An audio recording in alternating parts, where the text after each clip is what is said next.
ശ്ലീഹ തടവിലായി എന്നറിഞ്ഞപ്പോൾ തടവിൽ സൂക്ഷിച്ചു വരുമ്പോൾ സഭ ശ്രദ്ധയോടെ അവന് വേണ്ടി ദൈവത്തോട് പ്രാർത്ഥന കഴിച്ചു പോന്നു. സന്തോഷമുണ്ട്. കാര്യം ഇന്നെങ്ങാണോ ആയിരുന്നെങ്കിൽ സെക്രട്ടേറിയറ്റിൽ പോയി അവര് മുദ്രാവാക്യം വിളിച്ചുകൊണ്ടിരുന്നു എന്ന് എഴുതിയേനെ. ഞങ്ങളുടെ പാസ്റ്റർ ജയിലിലാണ്, വിട്ടയച്ചില്ലെങ്കിൽ ഞങ്ങൾ കത്തിക്കും സൂക്ഷിക്കും എന്നൊക്കെ പറഞ്ഞ് ഇന്നത്തെ ആളുകൾ കൊടി പിടിച്ചിറങ്ങി. ഏതായാലും അന്ന് ഈ സോഷ്യൽ മീഡിയ ഇതൊന്നും ഇല്ലാത്തത് കൊണ്ട് കാര്യമായി അവര് സഭ ശ്രദ്ധയോടെ എന്ത് ചെയ്തുകൊണ്ടിരുന്നു, പ്രാർത്ഥിച്ചുകൊണ്ടിരുന്നു. വചനം അനുസരിക്കുന്നവർ ഇന്നും അതേ ചെയ്യത്തുള്ളൂ, അല്ലാത്തവര് ഈ പറഞ്ഞ പരിപാടിയൊക്കെ ചെയ്യും. പോട്ടെ, സഭ അവന് വേണ്ടി ശ്രദ്ധയോടെ പ്രാർത്ഥിച്ചു കൊണ്ടിരുന്നു. എവിടെ പ്രാർത്ഥിച്ചതെന്ന് ചെവിയുള്ളവൻ ഈ പൊതുസമൂഹത്തിന്റെ അകത്ത് ഈ മൈക്ക് പുറത്തുള്ളവർ കേൾക്കാൻ സൗകര്യമൊക്കെ ചെയ്തിട്ടുണ്ടെന്നാ. അതുകൊണ്ട് ഒന്ന് കേട്ടെ. 12-ാം അധ്യായം 5-ാം വാക്യത്തിൽ സഭ ശ്രദ്ധയോടെ പ്രാർത്ഥിച്ചു കൊണ്ടിരുന്നു എന്ന് എഴുതിയിരിക്കുമ്പോൾ അതിന്റെ 12-ാം വാക്യത്തിൽ എവിടെ പ്രാർത്ഥിച്ചു എന്ന് എഴുതിയിരിക്കുന്നു, വായിച്ചേ.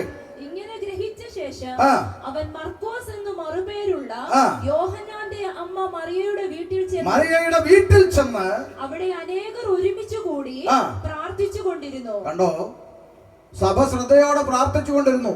എവിടെയാ?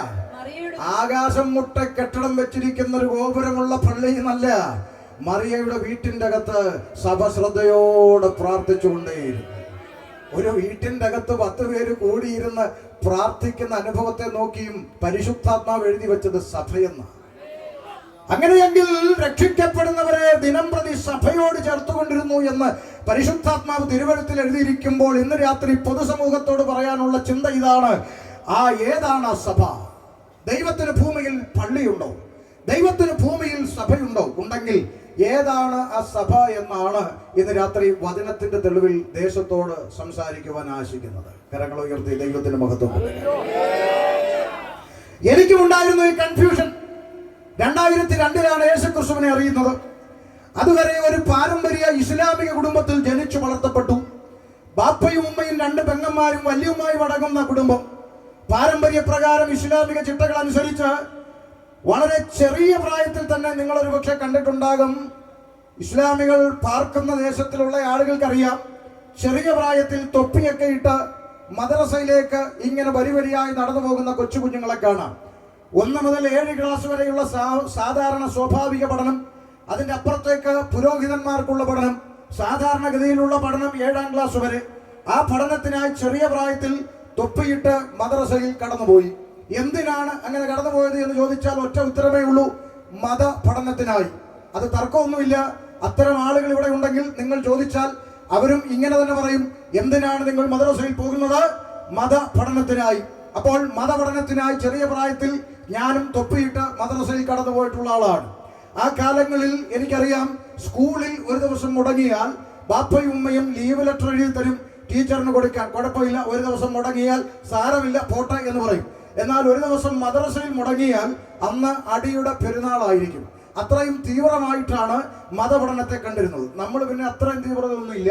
സ്കൂളിൽ മുടങ്ങിയാൽ നമ്മൾ അടി കൊടുക്കും, സൺഡേ ക്ലാസ്സിന് മുടങ്ങിയാൽ പാസ്വേഡ് വിളിച്ച് പറഞ്ഞേക്കാന്ന് പറയും. നമ്മൾ നേരെ തിരിച്ചാണ്, അല്ലേ? സൺഡേ ക്ലാസ്സിൽ മുടങ്ങിയാൽ സാരമില്ല, നമുക്ക് പാസ്വേഡ് വിളിച്ച് പറയാം. സ്കൂളിൽ മുടങ്ങിയാൽ നമ്മൾ അടിക്കുമെന്നാണ്. എന്നാൽ അവിടെ അങ്ങനെയല്ല, അവിടെ നേരെ തിരിച്ചാണ്. മതപഠനത്തിന് വളരെ പ്രാധാന്യം കൊടുക്കുന്ന ഒരു പശ്ചാത്തലം. ചെറിയ പ്രായത്തിൽ മതപഠനത്തിന് കടന്നുപോയി. എന്താണ് പഠിച്ചതിന്റെ ആപ്തവാക്യം എന്ന് ചോദിച്ചാൽ, ജനിപ്പിച്ച അപ്പനും പ്രസവിച്ച അമ്മയും, ഒന്നുകൂടി പറയാം, ജനിപ്പിച്ച അപ്പനും പ്രസവിച്ച അമ്മയും മതത്തിന്റെ താഴെയാണ്. 1-ാം സ്ഥാനം എന്ന് പറയുന്നത് മതത്തിനാണ്. ജനിപ്പിച്ച അപ്പനും പ്രസവിച്ച അമ്മയും മതത്തിന് താഴെയാണ്. അത്രത്തോളം തീവ്രമാണ് മതം. മതത്തിനായി എന്തും ഏതും ആയി തീരണമെന്നുള്ള ചിന്ത കുഞ്ഞുപ്രായത്തിൽ തലച്ചോറിന്റെ അകത്ത് കടന്നുപോയ ബാല്യകാലം. അവിടെ നിന്നും പഠിച്ച് ആ ബാല്യകാലത്തിലെ മതപഠനങ്ങളൊക്കെ പിന്നിട്ട് യൗവനകാലത്തിലെത്തി നിൽക്കുന്ന സമയത്താണ് ജീവിതത്തിൽ ദൈവം കടത്തിവിട്ട ചില അനുഭവങ്ങൾ നിമിത്തം 2002 വിശുദ്ധ ബൈബിൾ കരങ്ങളിൽ എടുക്കുവാൻ ദൈവം അവസരം നൽകുന്നത്. ആ അനുഭവത്തെയാണ് പെന്തക്കോസ്തുകാർ സാക്ഷ്യം എന്ന് പറയുന്നത്. സാക്ഷ്യം പറയണം, കേൾക്കണം എന്നൊക്കെ വരുന്നവർക്കും ആഗ്രഹം ഉണ്ടാകും, പറയണമെന്ന് എനിക്കുമൊക്കെ ആഗ്രഹം ഉണ്ടാകും. പക്ഷെ ഒരു ദിവസത്തെ പ്രസംഗത്തിൽ സാക്ഷ്യം പറയാൻ പോയാൽ സാക്ഷ്യം പറയാനേ നേരം കാണൂ. കാരണം സുവിശേഷം കേട്ട് വിശ്വാസത്തിൽ വന്നതല്ല, അനുഭവങ്ങളിലൂടെ കർത്താവിനെ കണ്ടെത്തിയതാണ്.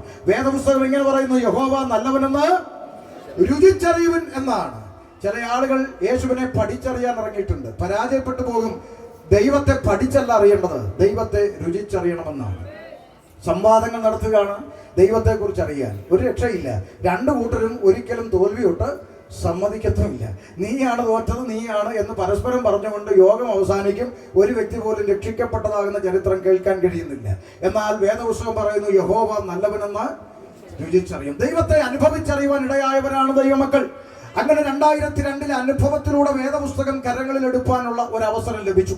അങ്ങനെ ഈ വേദപുസ്തകം 2002 മുതൽ വായിക്കാൻ തുടങ്ങി. എന്തിനാണ് വായിച്ചതെന്ന് ചോദിച്ചാൽ, കേവലം എന്തെങ്കിലും ഒരു അനുഭവം പറഞ്ഞതുകൊണ്ടോ, ആരെങ്കിലും ഒരാൾ വന്ന് യേശുക്രിസ്തു ദൈവമാണെന്ന് പറഞ്ഞതുകൊണ്ടോ കാലങ്ങളായി വിശ്വസിച്ചിരുന്ന ഒരു വിശ്വാസത്തെ പെട്ടെന്ന് മാറ്റിക്കളയാൻ കഴിയില്ല. അതുകൊണ്ട് തന്നെ ഈ വേദപുസ്തകം എന്താണ് പഠിപ്പിക്കുന്നതെന്നും എന്ത് പഠിച്ചിട്ടാണ് ആളുകൾ ഇതിന്റെ പുറകെ പോകുന്നതെന്നും അറിയുവാൻ സ്വാഭാവികമായ താല്പര്യമുണ്ടായി. അങ്ങനെ 2002 ഈ വേദപുസ്തകം വായിക്കാൻ തുടങ്ങി. ആദ്യമൊക്കെ ഒളിച്ചും പാത്തും വായിച്ചു. അപ്പോൾ എൻ്റെ മാതാവ് കണ്ടുപിടിച്ചു, ജമീല ബീവി കണ്ടുപിടിച്ചു. ബൈബിൾ എടുത്ത് കട്ടിലിനടിയിലോട്ട് ഏറ് വെച്ചു കൊടുത്തു. വലിയ ബഹളമുണ്ടാക്കി. എന്നാൽ ഇന്ന് രാത്രി പൊതുസമൂഹത്തോട് പറയാം, ഇന്ന് എവിടെ പ്രാർത്ഥനയുണ്ടെന്ന് തപ്പി നടക്കുകയാണ് അമ്മ. നിങ്ങൾക്കറിയുന്ന ആളാണ്. അപ്പൊ അതുകൊണ്ട് ഞാനിങ്ങനെ പറയാം, ഒരു കാലത്ത് വളരെയധികം എതിർപ്പ് പ്രകടിപ്പിച്ച ആളുകൾ ഇന്ന് ഈ പുസ്തകം ചുമക്കുകയാണ്. ഞാൻ അതുകൊണ്ട് പൊതുസമൂഹത്തോട് ഇങ്ങനെ വിളിച്ചു പറയാം, ഈ പുസ്തകത്തിന് ഒരു പ്രത്യേകതയുണ്ട്. ചില കമ്പനിക്കാർ പറയുന്ന ഒരു പരസ്യമുണ്ട്, ഞങ്ങൾക്ക് വേറെ ബ്രാഞ്ചുകൾ ഇല്ല എന്ന് പറയുന്ന പോലെ ഈ പുസ്തകത്തിന് മാത്രമുള്ളൊരു പ്രത്യേകത, ഇത് എതിർക്കുന്നവനെല്ലാം ഇത് ചുമക്കും എന്നുള്ളതാണ്. ചില മാസങ്ങൾക്കപ്പുറത്താണ് കോട്ടയത്ത് കാനം സെന്ററിൽ ഒരു പ്രസംഗത്തിനായി ഞാൻ കടന്നുപോയി. കാനത്ത് മീറ്റിംഗ് കഴിഞ്ഞ് ഭക്ഷണം കഴിക്കുമ്പോൾ പാസ്റ്റർമാർ വന്നിട്ട് പറഞ്ഞു, ഒരു സഹോദരൻ പാസ്റ്ററെ പരിചയപ്പെടാൻ പുറത്തു നിൽക്കുന്നു. ഞാൻ പറഞ്ഞു, അകത്തേക്ക് വിളിക്കൂ. അദ്ദേഹത്തെ അകത്തേക്ക് വിളിച്ചു. അടുത്തു വന്നു. എന്നോട് ചോദിച്ചു, എന്നെ പരിചയമുണ്ടോ എന്ന് ചോദിച്ചു. ഞാൻ പറഞ്ഞു, എനിക്ക് അത്ര ഓർമ്മ കിട്ടുന്നില്ല. കാരണം പൊതുവെ അത്ര വലിയ ഓർമ്മശക്തിയുള്ള ആളല്ല ഞാൻ. ഒത്തിരി പേര് ഒത്തിരി സ്ഥലത്ത് വെച്ച് കാണുന്നെങ്കിലും രണ്ടാമത് കണ്ടിട്ട് പാസ്റ്ററെ അറിയാമോ, ഇന്നടത്ത് വെച്ച് കണ്ടിരുന്നു എന്ന് പറയുമ്പോഴാണ് പെട്ടെന്ന് ഞാൻ ഓർക്കാറ്. അത് എൻ്റെ ഒരു കുഴപ്പമാണ്. അതുകൊണ്ട് എല്ലാവരും പെട്ടെന്ന് കാണുമ്പോൾ അങ്ങനെ അങ്ങോട്ട് കത്താറില്ല. അതേസമയം നിങ്ങൾ കാവാലത്തോട് ചോദിച്ചാൽ പുള്ളി 50 വർഷം മുമ്പ് കണ്ടിട്ടുണ്ടെങ്കിലും കൃത്യമായിട്ട് പറഞ്ഞു തരും. അദ്ദേഹത്തിന് അതിനുള്ള കൃപയുണ്ട്, എനിക്കത്ര ഇല്ല. അതുകൊണ്ട് ഞാൻ ഈ സഹോദരനോട് പറഞ്ഞു, എനിക്കത്ര ഓർമ്മ കിട്ടുന്നില്ല. അപ്പൊ ഇദ്ദേഹം പറഞ്ഞു, കണ്ടിട്ടുണ്ടാവില്ല. അപ്പൊ പിന്നെ എങ്ങനെയാ, പക്ഷെ കേട്ടിട്ടുണ്ടാകും. ഞാൻ ചോദിച്ചു, എങ്ങനെ? അദ്ദേഹം പറഞ്ഞു, പാസ്റ്റർ കേട്ടിട്ടുണ്ടോ, കുറച്ച് വർഷങ്ങൾക്ക് മുമ്പ് റാന്നി എന്ന് പറഞ്ഞ സ്ഥലത്ത് ഒരു ഉപദേശിയുടെ കയ്യിൽ നിന്ന് റാന്നി പാലത്തിൽ ബൈബിള് പിടിച്ചു വലിച്ചു കീറിയിട്ട് കത്തിച്ച ഒരു സംഭവം കേട്ടിട്ടുണ്ടോ? ഞാൻ പറഞ്ഞു, ഇങ്ങനെ പെന്തക്കോസുകാർ ആരോ പറഞ്ഞ് എൻ്റെ കാതിൽ കേട്ടിട്ടുണ്ട്. ഒരു ഉപദേശിയുടെ കയ്യിൽ നിന്ന് ഒരാൾ ബൈബിള് വാങ്ങി 5-6 പേര് ചേർന്ന് വാങ്ങി നിലത്ത് ഇട്ട് കത്തിച്ചു എന്നും പിന്നീട് ആ പാലം ബലക്ഷയം സംഭവിച്ച് പൊളിഞ്ഞുപോയി എന്നും ഇന്ന് കാണുന്ന പാലം അതിനുശേഷം അവിടെ പണിയപ്പെട്ടതാണെന്നും ഒക്കെ പെന്തക്കോസുകാർ പറഞ്ഞ് ഞാൻ കേട്ടിട്ടുണ്ടോ എന്ന് പറഞ്ഞു. അപ്പോൾ ഈ മനുഷ്യൻ പറയുകയാണ്, അന്ന് ആ ബൈബിൾ കത്തിച്ച ആള് ഞാനാണ് എന്ന് പറഞ്ഞു. അപ്പോൾ ഞാൻ ഒന്നുകൂടെ നോക്കി, ഇനി എന്നെ കത്തിക്കാനാണോ അടുത്ത് വന്നിരിക്കുന്നതെന്നറിയാൻ ഒന്നുകൂടെ നോക്കി. ഞാൻ ചോദിച്ചു, ഇപ്പോൾ എന്ത് ചെയ്യുന്നു? അദ്ദേഹം പറഞ്ഞു, ഇപ്പോൾ ഈ പുസ്തകം ചുമന്ന് പ്രസംഗിച്ചുകൊണ്ട് നടക്കുകയാണ്. Praise the Lord. ഞാൻ പറഞ്ഞതിന്റെ ഉദ്ദേശം ഇത്രയേ ഉള്ളൂ, ഇത് എതിർക്കുന്നവരെല്ലാം ഇത് ചുമക്കും എന്നുള്ളതാണ് സത്യം. അതുകൊണ്ടല്ലേ ഞാനൊരു കാര്യം പറയാം, നമ്മൾ ചില ആളുകളെ പ്രാർത്ഥനയ്ക്ക് വിളിച്ചാൽ ചില ആളുകൾ പറയും, ഇല്ലേ ലിയോ പാസ്റ്ററെ, ഞാൻ അടുത്ത ആഴ്ച ഉറപ്പായിട്ടും വരും പാസ്റ്ററെ എന്ന് പറയും. അല്ലേ, കൊന്നായും വരികയില്ല. സത്യമല്ലേ? എത്ര എണ്ണം അങ്ങനെ ഊരിപ്പോരുന്നുണ്ട്. നമ്മളെ കാണുന്നുണ്ട് പറയും, കഴിഞ്ഞ ആഴ്ച ഇച്ചിരി തിരക്കായി പോയി, അടുത്ത ആഴ്ച ഉറപ്പായിട്ടും. അങ്ങനെ പറഞ്ഞ് സ്കിപ്പായി പോകുന്ന ആളുകളുണ്ട്. ഇവർ ഒരിക്കലും വരികയില്ല. എന്നാൽ ഈ വേദപുസ്തകത്തെ എതിർത്തിട്ടുള്ളവരെല്ലാം ഈ പുസ്തകത്തിന്റെ സാക്ഷികളായി മാറിയിട്ടുണ്ട് എന്നാണ് കാലഘട്ടങ്ങളുടെ ചരിത്രം നമ്മളെ പഠിപ്പിക്കുന്നത്. അതുകൊണ്ട് മാതാവ് വളരെ പ്രശ്നമുണ്ടാക്കിയെങ്കിലും ഒളിച്ചും പാത്തും പിന്നെയും വേദപുസ്തകം വായിക്കാൻ തുടങ്ങി. വേദപുസ്തകം വായിച്ചപ്പോൾ എവിടൊക്കെയോ കേട്ടുമറന്ന കഥാപാത്രങ്ങളെ ഞാൻ ഈ പുസ്തകത്തിൽ കണ്ടു. അബ്രഹാം എന്ന് പറയുന്ന ഒരു കഥാപാത്രത്തെ കണ്ടു. തന്റെ മകൻ ഇസ്ഹാക്കിനെ യാഗമർപ്പിക്കുവാൻ പോകുന്ന ഭാഗം വായിച്ചപ്പോൾ എന്റെ ഹൃദയത്തിന്റെ അകത്ത് ചിന്ത വന്നു, ഇത് ഞാൻ എവിടെയോ കേട്ടിട്ടുണ്ട്. നോഹയും കുടുംബവും കപ്പലിന്റെ അകത്ത് കയറി വെള്ളപ്പൊക്കമുണ്ടായ ജലപ്രളയമുണ്ടായ കാര്യം വായിച്ചപ്പോൾ എന്റെ തലച്ചോറിന്റെ അകത്ത് ചിന്ത വന്നു, ഇത് ഞാൻ എവിടെയോ കേട്ടിട്ടുണ്ട്. വീണ്ടും മുന്നോട്ട് പോകുമ്പോൾ കാണുന്നു ദാവീദിനെ കുറിച്ച്, പിന്നെയും കാണുന്നു ശലോമോനെ കുറിച്ച്, പിന്നെയും കാണുന്നു യോഹന്നാനെ കുറിച്ച്. അപ്പോൾ എൻ്റെ ഓർമ്മയിലേക്ക് വന്നു, ഞാൻ ഈ പേരുകളൊക്കെ എവിടെയോ കേട്ടിട്ടുണ്ട്.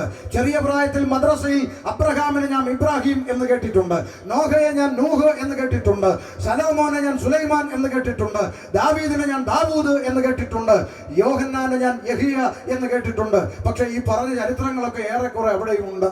അപ്പോൾ അവിടെ ഞാൻ ഇതൊക്കെ പഠിച്ചിട്ടുണ്ടല്ലോ, ഇത് പിന്നെ ഈ പുസ്തകത്തിൽ എങ്ങനെ വന്നു എന്നറിയുവാൻ വീണ്ടും ഞാൻ കടന്നുപോയി തിരുവനന്തപുരത്ത് ഭീമാപ്പള്ളി എന്ന് പറഞ്ഞ സ്ഥലത്ത് കടന്നുപോയി 350 രൂപ കൊടുത്ത് ഖുർആന്റെ അംഗീകരിക്കപ്പെട്ട മലയാള പരിഭാഷ വാങ്ങി വീണ്ടും വീട്ടിലേക്ക് തിരിച്ചു വന്നു. കാരണം മദ്രസയിൽ പഠിക്കുമ്പോൾ അവർ ചൊല്ലിത്തരുന്ന സൂറത്തുകളും ആയത്തുകളും ഒക്കെ അറബിയിൽ ഓതി പറഞ്ഞു വിടുന്നു എന്നതിന്റെ അപ്പുറത്ത് അതിന്റെ അർത്ഥം അറിയാനൊന്നും ആ കാലത്ത് ശ്രമിച്ചിരുന്നില്ല, അതിന്റെ ആവശ്യവും വന്നിട്ടില്ല. എന്നാൽ ബൈബിൾ വായിച്ചപ്പോൾ സത്യത്തിൽ ഇത് രണ്ടും തമ്മിൽ എന്തെങ്കിലും ബന്ധമുണ്ടോ എന്നറിയുവാൻ മലയാളത്തിന്റെ പരിഭാഷ മേടിച്ചു വെച്ച് ബൈബിളുമായി ഞാൻ വായിക്കാൻ തുടങ്ങി. ഇന്ന് രാത്രി ചുറ്റുമല ദേശത്തോട് അഭിമാനത്തോടെ ഉച്ചഭാഷണിലൂടെ വിളിച്ചു പറയട്ടെ, വായിക്കും തോറും ഈ പുസ്തകം നെഞ്ചോട് ചേർത്ത് പിടിക്കുവാൻ ഏറെ അഭിമാനം തോന്നി എന്ന് ഇന്ന് രാത്രി പറയുന്നതിൽ എനിക്ക് സന്തോഷമുണ്ട്. ചോദിക്കാം, ഷമീറെ, താങ്കൾക്ക് എന്താണോ ഈ പുസ്തകത്തോട് ഇത്ര ഇഷ്ടം തോന്നാനുള്ള കാരണം? സുഹൃത്തെ, ഇന്ന് രാത്രി വെളുക്കുന്നവരെ പറഞ്ഞാലും തീരാത്തത്ര പ്രത്യേകത ഈ പുസ്തകത്തിനായി പറയുവാൻ ഏറെയുണ്ട്. എന്നാൽ സമയത്തിന്റെ പരിമിതി കൊണ്ട് 1-2 കാര്യങ്ങൾ പ്രധാനപ്പെട്ടത് പറയാം. എന്തുകൊണ്ടാണ് താങ്കൾക്ക് ഈ പുസ്തകം ഇത്ര ഇഷ്ടപ്പെട്ടതെന്ന് ചോദിച്ചാൽ ഒന്നാമതായി ഞാൻ പറയുന്ന മറുപടി ഉണ്ട്. ആ മറുപടി ഇങ്ങനെയാണ്: ഈ പുസ്തകം തുടക്കം മുതൽ ഒടുക്കം വരെ പലതവണ ഞാൻ വായിച്ചു. തുടക്കം മുതൽ ഒടുക്കം വരെ പലതവണ ആവർത്തിച്ചു വായിച്ചിട്ടും, കേൾക്കൂ നാട്ടുകാരെ, ശ്രദ്ധിക്കൂ, ഈ പുസ്തകത്തിന്റെ അകത്ത് ഒരൊറ്റ പേപ്പറിന്റെ അകത്ത് പോലും ഒരു കഷണം എഴുത്തുപോലും മതത്തെ കുറിച്ച് പഠിപ്പിക്കാത്ത പുസ്തകമാണ് വിശുദ്ധ ബൈബിൾ.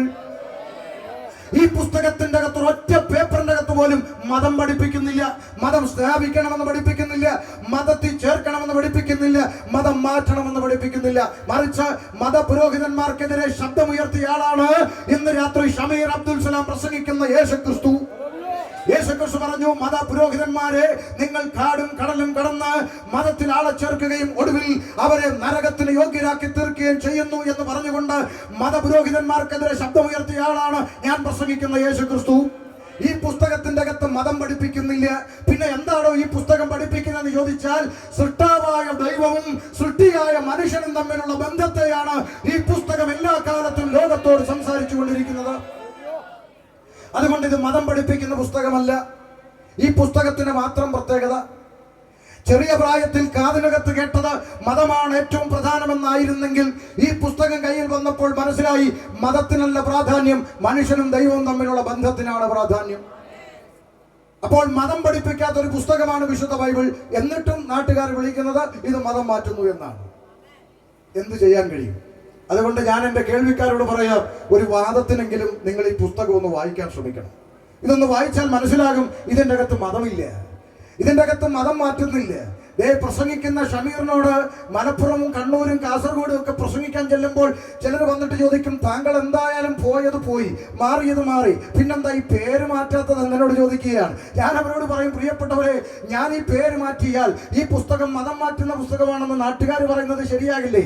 ഈ പുസ്തകം മതം മാറ്റുന്നില്ല, പേര് പോലും മാറ്റുന്നില്ല, സർട്ടിഫിക്കറ്റ് പോലും തിരുത്തുന്നില്ല. മാറ്റം വരേണ്ടത് മതത്തിനല്ല, മനുഷ്യനാണോ എന്ന് പഠിപ്പിക്കുന്ന പുസ്തകമാണ് വിശുദ്ധ ബൈബിൾ. അതുകൊണ്ട് ഈ പുസ്തകം മതം പഠിപ്പിക്കാത്ത പുസ്തകമാണ്. പിന്നെ എന്താണ് ഈ പുസ്തകം പഠിപ്പിക്കുന്നത്? മനുഷ്യനും ദൈവവും തമ്മിലുള്ള ബന്ധത്തെയാണ്. അതുകൊണ്ടാണ് ഷമീർ ഇപ്പോഴും ഷമീറായിരിക്കുന്നത്, സുരേഷ് ഇപ്പോഴും സുരേഷായിരിക്കുന്നത്, രമേശ് ഇപ്പോഴും രമേശായിരിക്കുന്നത്, ഗോപാലകൃഷ്ണൻ ഇപ്പോഴും ഗോപാലകൃഷ്ണനായിരിക്കുന്നത്, സുധൻ എന്ന് പറയുന്ന വ്യക്തി ഇപ്പോഴും സുധനായിരിക്കുന്നത്. മനസ്സിലാകുന്നുണ്ടോ? ഇത് മതം മാറ്റുന്ന സന്ദേശമല്ല, മതം മാറ്റുന്ന പുസ്തകമല്ല, മതത്തെക്കുറിച്ച് പഠിപ്പിക്കുന്നു ഇല്ല. ഒന്നാം ഭാഗം ഞാൻ അങ്ങനെ വിടുന്നു. പിന്നെ എന്താണ് ഈ പുസ്തകം പഠിപ്പിക്കുന്നത്? അതല്ലേ ഞാൻ നിങ്ങളോട് പറയാൻ പോകുന്നത്. ചെവിയുള്ളവൻ കേൾക്കട്ടെ. എന്താ ഈ പുസ്തകം പഠിപ്പിക്കുന്നത്? ആദിയിൽ ദൈവം ആകാശവും ഭൂമിയും സൃഷ്ടിച്ചു. മനോഹരം. ചരാചരങ്ങൾ, ഇടജാതി, മൃഗജാതി, കന്നുകാലി, നാൽക്കാലി, പറവജാതി എന്നിങ്ങനെ അടുക്കടുക്കായി പ്രപഞ്ചത്തിൽ സൃഷ്ടിപ്പ് നടത്തുന്ന ഒരു സൃഷ്ടാവിനെ ഞാൻ ഈ പുസ്തകത്തിൽ കണ്ടു. മനോഹരം. 6 ദിവസം കൊണ്ട് സകലത്തെ സൃഷ്ടിച്ച മഹാദൈവം 6-ാം ദിവസം മനുഷ്യനെ സൃഷ്ടിക്കുന്ന രംഗം വന്നു. ഞാൻ വായിക്കുമ്പോൾ ഇങ്ങനെയാണ് കാണുന്നത്: യഹോവയായ ദൈവം നിലത്തെ പൊടി കൊണ്ട് ഒരു മനുഷ്യനെ നിർമ്മിച്ചു, അവന്റെ മൂക്കിൽ ജീവശ്വാസം ഊതി, മനുഷ്യൻ ജീവനുള്ളവനായി തീർന്നു. ഇവിടെ എനിക്ക് മനസ്സിലായ ഒരു പ്രത്യേകത പൊതുസമൂഹത്തോട് പറയാം. കന്നുകാലി ഉണ്ടാകട്ടെ, ഇടജാതി ഉണ്ടാകട്ടെ, പറവജാതി പറക്കട്ടെ എന്നൊക്കെ പറഞ്ഞതുപോലെ ഒരു മനുഷ്യൻ ഉണ്ടാകട്ടെ എന്ന് ദൈവത്തിന് പറയാമായിരുന്നു. പക്ഷെ അങ്ങനെയല്ല പറഞ്ഞത്. ദൈവം തന്റെ കരങ്ങളാൽ നിലത്തെ പൊടി കൊണ്ട് ഒരു മനുഷ്യനെ നിർമ്മിച്ചു എന്ന് കാണുന്നു. എന്നിട്ടോ അനക്കമില്ല. അനക്കം വെച്ചത് എപ്പോഴാ? അവന്റെ മൂക്കിലേക്ക് സൃഷ്ടാവായ ദൈവം ജീവശ്വാസം ഊതിയപ്പോൾ മനുഷ്യൻ ജീവനുള്ളവനായി തീർന്നു എന്ന് വായിക്കുന്നു. ഇന്ന് രാത്രി ഈ ശബ്ദപരിധിയിൽ എന്നെ കേൾക്കുന്ന മാന്യ സഹോദരങ്ങളോട് പറയട്ടെ, ആ സൃഷ്ടിപ്പിന്റെ അകത്ത് ഒരു പ്രത്യേകത ഞാൻ കണ്ടു. എന്താണ്? കന്നുകാലിക്ക്, ഇഴജാതിക്ക്, പർവ്വജാതിക്ക്, മത്സ്യങ്ങൾക്ക്, ചരാചരങ്ങൾക്ക് ഒന്നും ലഭിക്കാത്ത ഒരു പ്രത്യേകത ഈ ദൈവം തന്റെ മൂക്കിലേക്ക് ഊതിയ ജീവശ്വാസത്താൽ മനുഷ്യന് ലഭിച്ച ഒരു പ്രത്യേകത ഞാൻ കണ്ടു. ആ പ്രത്യേകത മനുഷ്യന് മാത്രമേ ലഭിച്ചിട്ടുള്ളൂ. അതാണ് മനുഷ്യന് ലഭിച്ച ഏറ്റവും വലിയ ലോട്ടറി എന്ന് പറഞ്ഞാൽ, വിലപ്പെട്ട ആത്മാവുള്ളവനായി ദൈവം മനുഷ്യനെ സൃഷ്ടിച്ചു. മനുഷ്യന് മാത്രമാണ് ആത്മാവുള്ളത്. മനോഹരമായ ഒരു ചിത്രമല്ലേ അത്?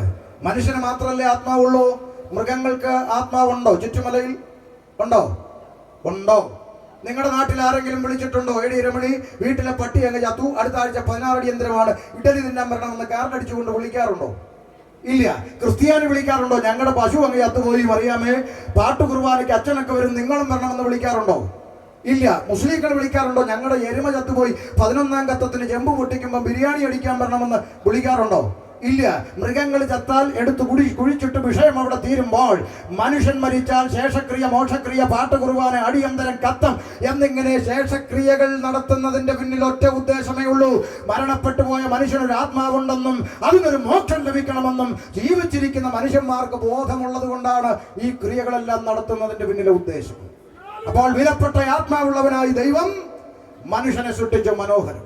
മനുഷ്യൻ ഏകനായിരിക്കുന്നത് നല്ലതല്ല എന്ന് പറഞ്ഞുകൊണ്ട് അവന് തക്ക തുണയെ ഉണ്ടാക്കി കൊടുക്കുന്ന ദൈവത്തെ കണ്ടു.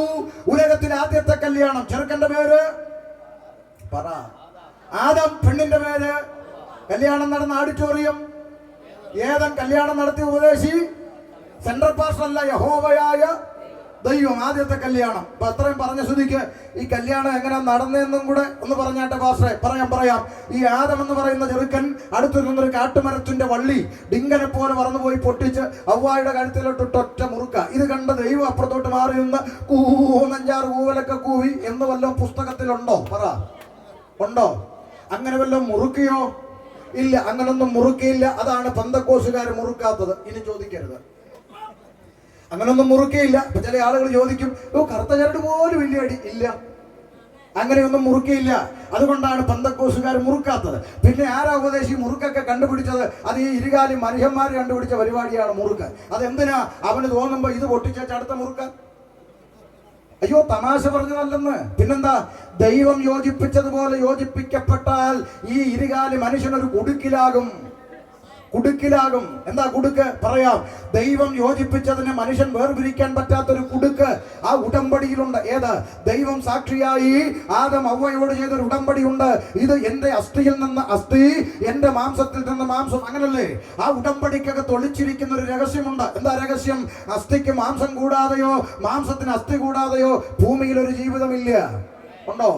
ഇവിടെ പ്രസംഗിച്ചുകൊണ്ട് നിൽക്കുന്ന എന്റെ ശരീരത്തിൽ അസ്ഥിയുണ്ട്, മാംസം ഒട്ടുമില്ലെങ്കിലോ പിള്ളേരെന്നെ പൊക്കിയെടുത്ത് ലാബി കൊണ്ട് തൂക്കിയിടുകയാണ് പഠിക്കാൻ. അങ്ങനല്ലേ? മാംസമുണ്ട്, അസ്ഥിയില്ലെന്നിരിക്കട്ടെ, എഴുന്നേറ്റ് നിവർന്നു നിൽക്കുമോ? ഇല്ല. മൈദാമാവ് കുഴച്ചിട്ടിരിക്കുന്ന പോലെ അവിടെ കിടക്കത്തേ ഉള്ളൂ. അപ്പൊ അസ്ഥിയും മാംസം ഉണ്ടെങ്കിലല്ലേ ഞാനിങ്ങനെ നിവർന്നു നിൽക്കുള്ളൂ. ശരിയാണോ? ശരിയാ. അപ്പോൾ തന്നെ എന്റെ അസ്ഥിയും എന്റെ മാംസവും തമ്മിൽ വേർപെടുന്ന ഒരു ദിവസം ഇല്ലേ? ഉണ്ടോ?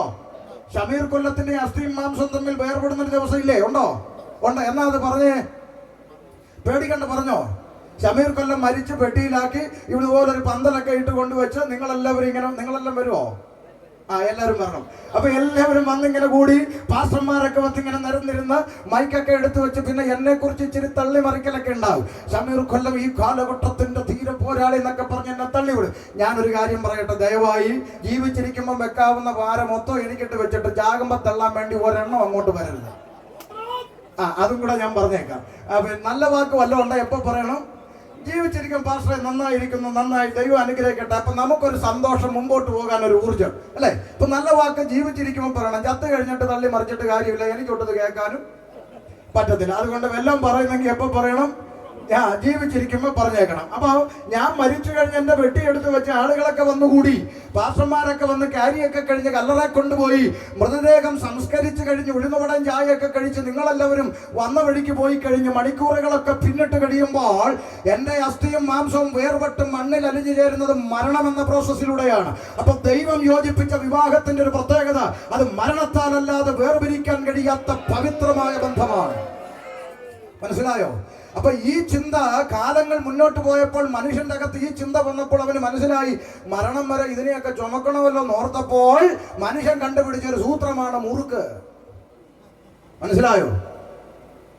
കാലങ്ങൾ മുന്നോട്ട് പോയപ്പോൾ മനുഷ്യന് മനസ്സിലായി ചാകുന്നവരെ ഇതിനെയൊക്കെ ചുമന്നുകൊണ്ട് നടക്കാൻ പറ്റുമോന്ന്. കാര്യം പല വീട്ടിലെ അവസ്ഥകൾ അങ്ങനെയാണ്. അതുകൊണ്ട് ഇങ്ങനെ ചുമക്കാൻ പറ്റുമോ ഓർത്തപ്പോൾ ഇവനൊരു സൂത്രം കണ്ടുപിടിച്ചു. ഒരു മുറുക്കങ്ങ് മുറുക്കാം, എന്നിട്ട് ദേഷ്യം വരുമ്പോൾ, ഇഷ്ടപ്പെടാതെ വരുമ്പോൾ ഇതങ്ങ് പൊട്ടിച്ചിട്ട് എനിക്കിതിന്റെ വേണ്ടാടി എന്ന് പറഞ്ഞാൽ തീർന്നു. അപ്പൊ സിമ്പിളായി. പൊട്ടിച്ചുകൊണ്ട് അവസാനിപ്പിക്കാൻ കഴിയുന്ന ഒരു മെറ്റീരിയൽ ബന്ധം ഉണ്ടാക്കിയത് മനുഷ്യനാണ്, ദൈവമല്ല. അതുകൊണ്ട് ദൈവം സ്ഥാപിച്ച വിവാഹം എന്ന് പറയുന്നത് ഒരു ചരടിന്റെ പോലും ബന്ധമില്ലെങ്കിലും ദൈവത്തിന്റെ സന്നിധിയിൽ സമാധാനത്തോടെ ജീവിക്കാൻ കഴിയുന്ന ഒരു ഉടമ്പടിയുടെ ബന്ധമാണ് വിവാഹം. മനസ്സിലായോ? അതാണ് വേദപുസ്തകം പഠിപ്പിക്കുന്നത്. ബൈബിൾ പഠിപ്പിക്കുന്നത് എന്താണെന്ന് ഞാൻ നാട്ടുകാരോട് പറഞ്ഞുകൊണ്ടിരിക്കുന്നത്. അപ്പോൾ ദൈവം മനുഷ്യനെ സൃഷ്ടിച്ചു, അവരെ ആണും പെണ്ണുമായി സൃഷ്ടിച്ചു. അപ്പോൾ സ്വർഗത്തിലെ സൃഷ്ടാവ് ഈശ്വരൻ, പടച്ചവൻ ദൈവം മുകളിൽ നിന്ന് ഭൂമിയിലേക്ക് കുനിഞ്ഞു നോക്കിയാൽ ആകെ കാണുന്ന രണ്ട് ജാതിയെ ദൈവത്തിനുള്ളൂ. ഒന്ന് ആണും ഒന്ന് പെണ്ണും. ബാക്കി ഇന്ന് കാണുന്ന സകല നാശകോടാലിയും ആരുണ്ടാക്കിയതാ?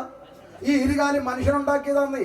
അതുകൊണ്ടാണ് പണ്ട് വയലാർ എഴുതി യേശുദാസ് പാടി മനുഷ്യൻ മതങ്ങളെ സൃഷ്ടിച്ചു, മതങ്ങൾ ദൈവങ്ങളെ സൃഷ്ടിച്ചു. മനുഷ്യനും മതങ്ങളും ദൈവങ്ങളും കൂടെ മണ്ണിന് അടി ഉണ്ടാക്കുന്നു അങ്ങേര് പാടിയപ്പോൾ ആരെങ്കിലും യേശുദാസിനെ ഇരുട്ടടി അടിച്ചോ? പറ. ഇല്ല.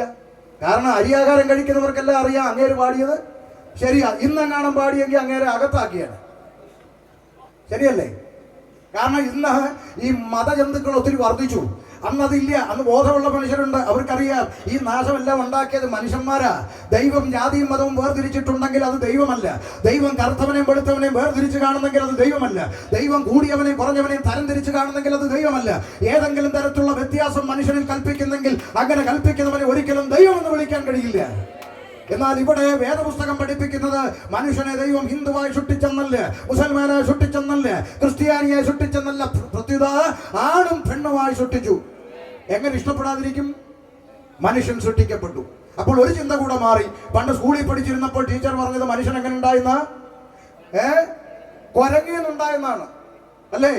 അങ്ങനെയാണെങ്കിൽ നമ്മൾ ചോദിക്കാൻ ടീച്ചറെ, അങ്ങനെയാണെങ്കിൽ ഇന്നും തിരുവനന്തപുരം മ്യൂസിയത്തിലും ശാസ്താംകോട്ടയിലും ഒക്കെ എത്ര കുരങ്ങന്മാരുണ്ട്? എന്നാൽ രൂപാന്തരപ്പെട്ട് ആഴ്ചയാഴ്ച ഓരോ മനുഷ്യൻ, ഒരാഴ്ച നാരായണൻ കുട്ടി, അടുത്ത ആഴ്ച മുഹമ്മദ് കുട്ടി, അടുത്ത ആഴ്ച തോമസ് കുട്ടി വരട്ടെ. വരുന്നില്ലല്ലോ.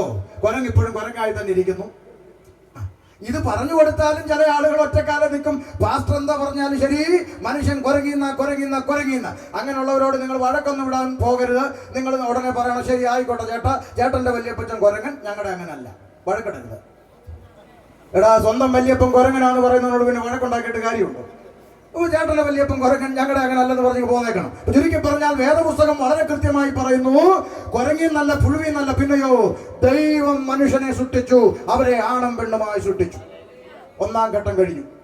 ഞാൻ വീണ്ടും വായിക്കുന്നു. എനിക്ക് മനസ്സിലായത് നിങ്ങളോട് പറയുക. നിങ്ങൾക്ക് മനസ്സിലാവുമെന്ന് നോക്കട്ടെ. നിങ്ങൾക്കല്ല, പൊതുസമൂഹത്തിന്. അപ്പോൾ ഒന്നാം ഘട്ടം അവിടെ പിന്നിട്ടു. രണ്ടാം ഘട്ടം, അവർ ദൈവത്തെ ആരാധിച്ചുകൊണ്ട് മുന്നോട്ട് പോകുന്ന വേറെ പ്രശ്നങ്ങളൊന്നുമില്ല. ആകെ കൂടെ ഒരു ദൈവം, യഹോവയായ ദൈവം, ആകെ കൂടെ രണ്ട് മനുഷ്യൻ, ആദം പോവുക, വേറെ പ്രശ്നങ്ങളൊന്നുമില്ല. മനുഷ്യന്മാർ തമ്മിൽ അടിയില്ല, കാരണം വേറെ മനുഷ്യൻ ഇല്ല. ദൈവങ്ങൾ തമ്മിൽ അടിയില്ല, കാരണം വേറെ. മനസ്സിലായോ?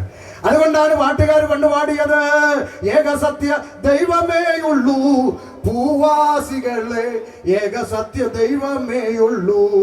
കണ്ടകല്ലും മരങ്ങളും കൊണ്ടുപല രൂപം തീർത്തു, കൊണ്ടുവച്ചടത്തിരിക്കും തുണ്ടമല്ല സത്യ ദൈവം, ഏകസത്യ ദൈവമേയുള്ളൂ ഭൂവാസികളെ, ഏകസത്യ ദൈവമേയുള്ളൂ. നിൽക്കട്ടെ, പാടാൻ ആഗ്രഹമുണ്ടെങ്കിലും സമയം പോരാ. എന്നെക്കാൾ സ്പീഡിൽ വാച്ച് പോവാം.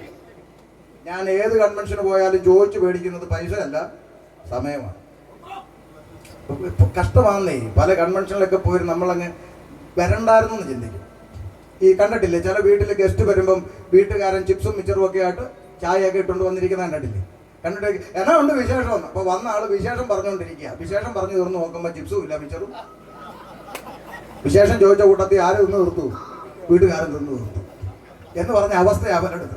അതുകൊണ്ട് ചോദിച്ചു മേടിക്കും സമയം. ആമേ, നമുക്ക് വേഗത്തിൽ പോകാം. ശ്രദ്ധിച്ചാട്ടെ. അപ്പോൾ ഒന്നാം ഘട്ടം വളരെ മനോഹരമായിട്ട് കഴിച്ചു. അവർ ദൈവത്തെ ആരാധിച്ചുകൊണ്ട് സന്തോഷത്തോടെ മുന്നോട്ട് പോവുക. പിന്നെ എവിടെയാണ് പ്രശ്നത്തിന്റെ തുടക്കം? വേദപുസ്തകം പഠിപ്പിക്കുന്നു, സൃഷ്ടാവായ ദൈവത്തിങ്കിൽ നിന്ന് സൃഷ്ടിയായ മനുഷ്യനെ അകറ്റിക്കളയുവാൻ ഇടയ്ക്ക് രംഗപ്രവേശനം ചെയ്തൊരു കഥാപാത്രം വേദപുസ്തകം വ്യക്തമായി പഠിപ്പിക്കുന്നു.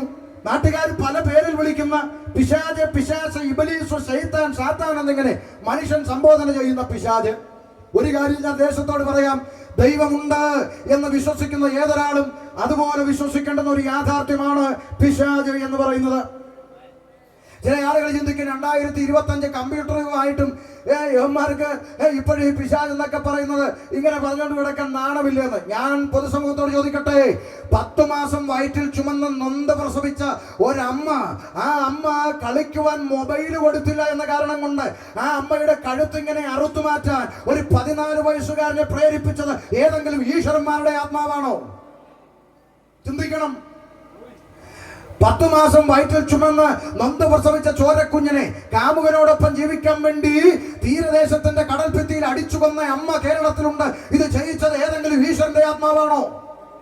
അങ്ങനെ ഓരോ ദിവസവും കൺമുമ്പിൽ നടക്കുന്ന ഓരോ വാർത്തകൾ എടുത്തു പഠിച്ചാൽ ഒരു കാര്യം മനസ്സിലാകും, ഇതിന്റെയൊക്കെ പിന്നിൽ പ്രവർത്തിക്കുന്ന ഒരു വ്യാപാര ശക്തിയുണ്ട്, ഒരു ഇരുട്ടിന്റെ ആത്മാവുണ്ട്. അതിനെയാണ് വേദപുസ്തകം പിശാച് എന്ന സംബോധന ചെയ്യുന്നത്. ഇനി പിശാച് എന്ന് പറഞ്ഞാൽ ആരാ? 2 വാക്ക് പറയാം. പിശാചിനെ വർണ്ണിക്കേണ്ട ആവശ്യം നമുക്കില്ല, തെറ്റിദ്ധാരണ മാറ്റാൻ വേണ്ടി 2 വാക്ക് പറയാം. പിശാച് എന്ന് പറഞ്ഞാൽ നാട്ടിൽ ചില ആളുകൾ വിചാരിച്ചിരിക്കുന്ന എന്താണ്?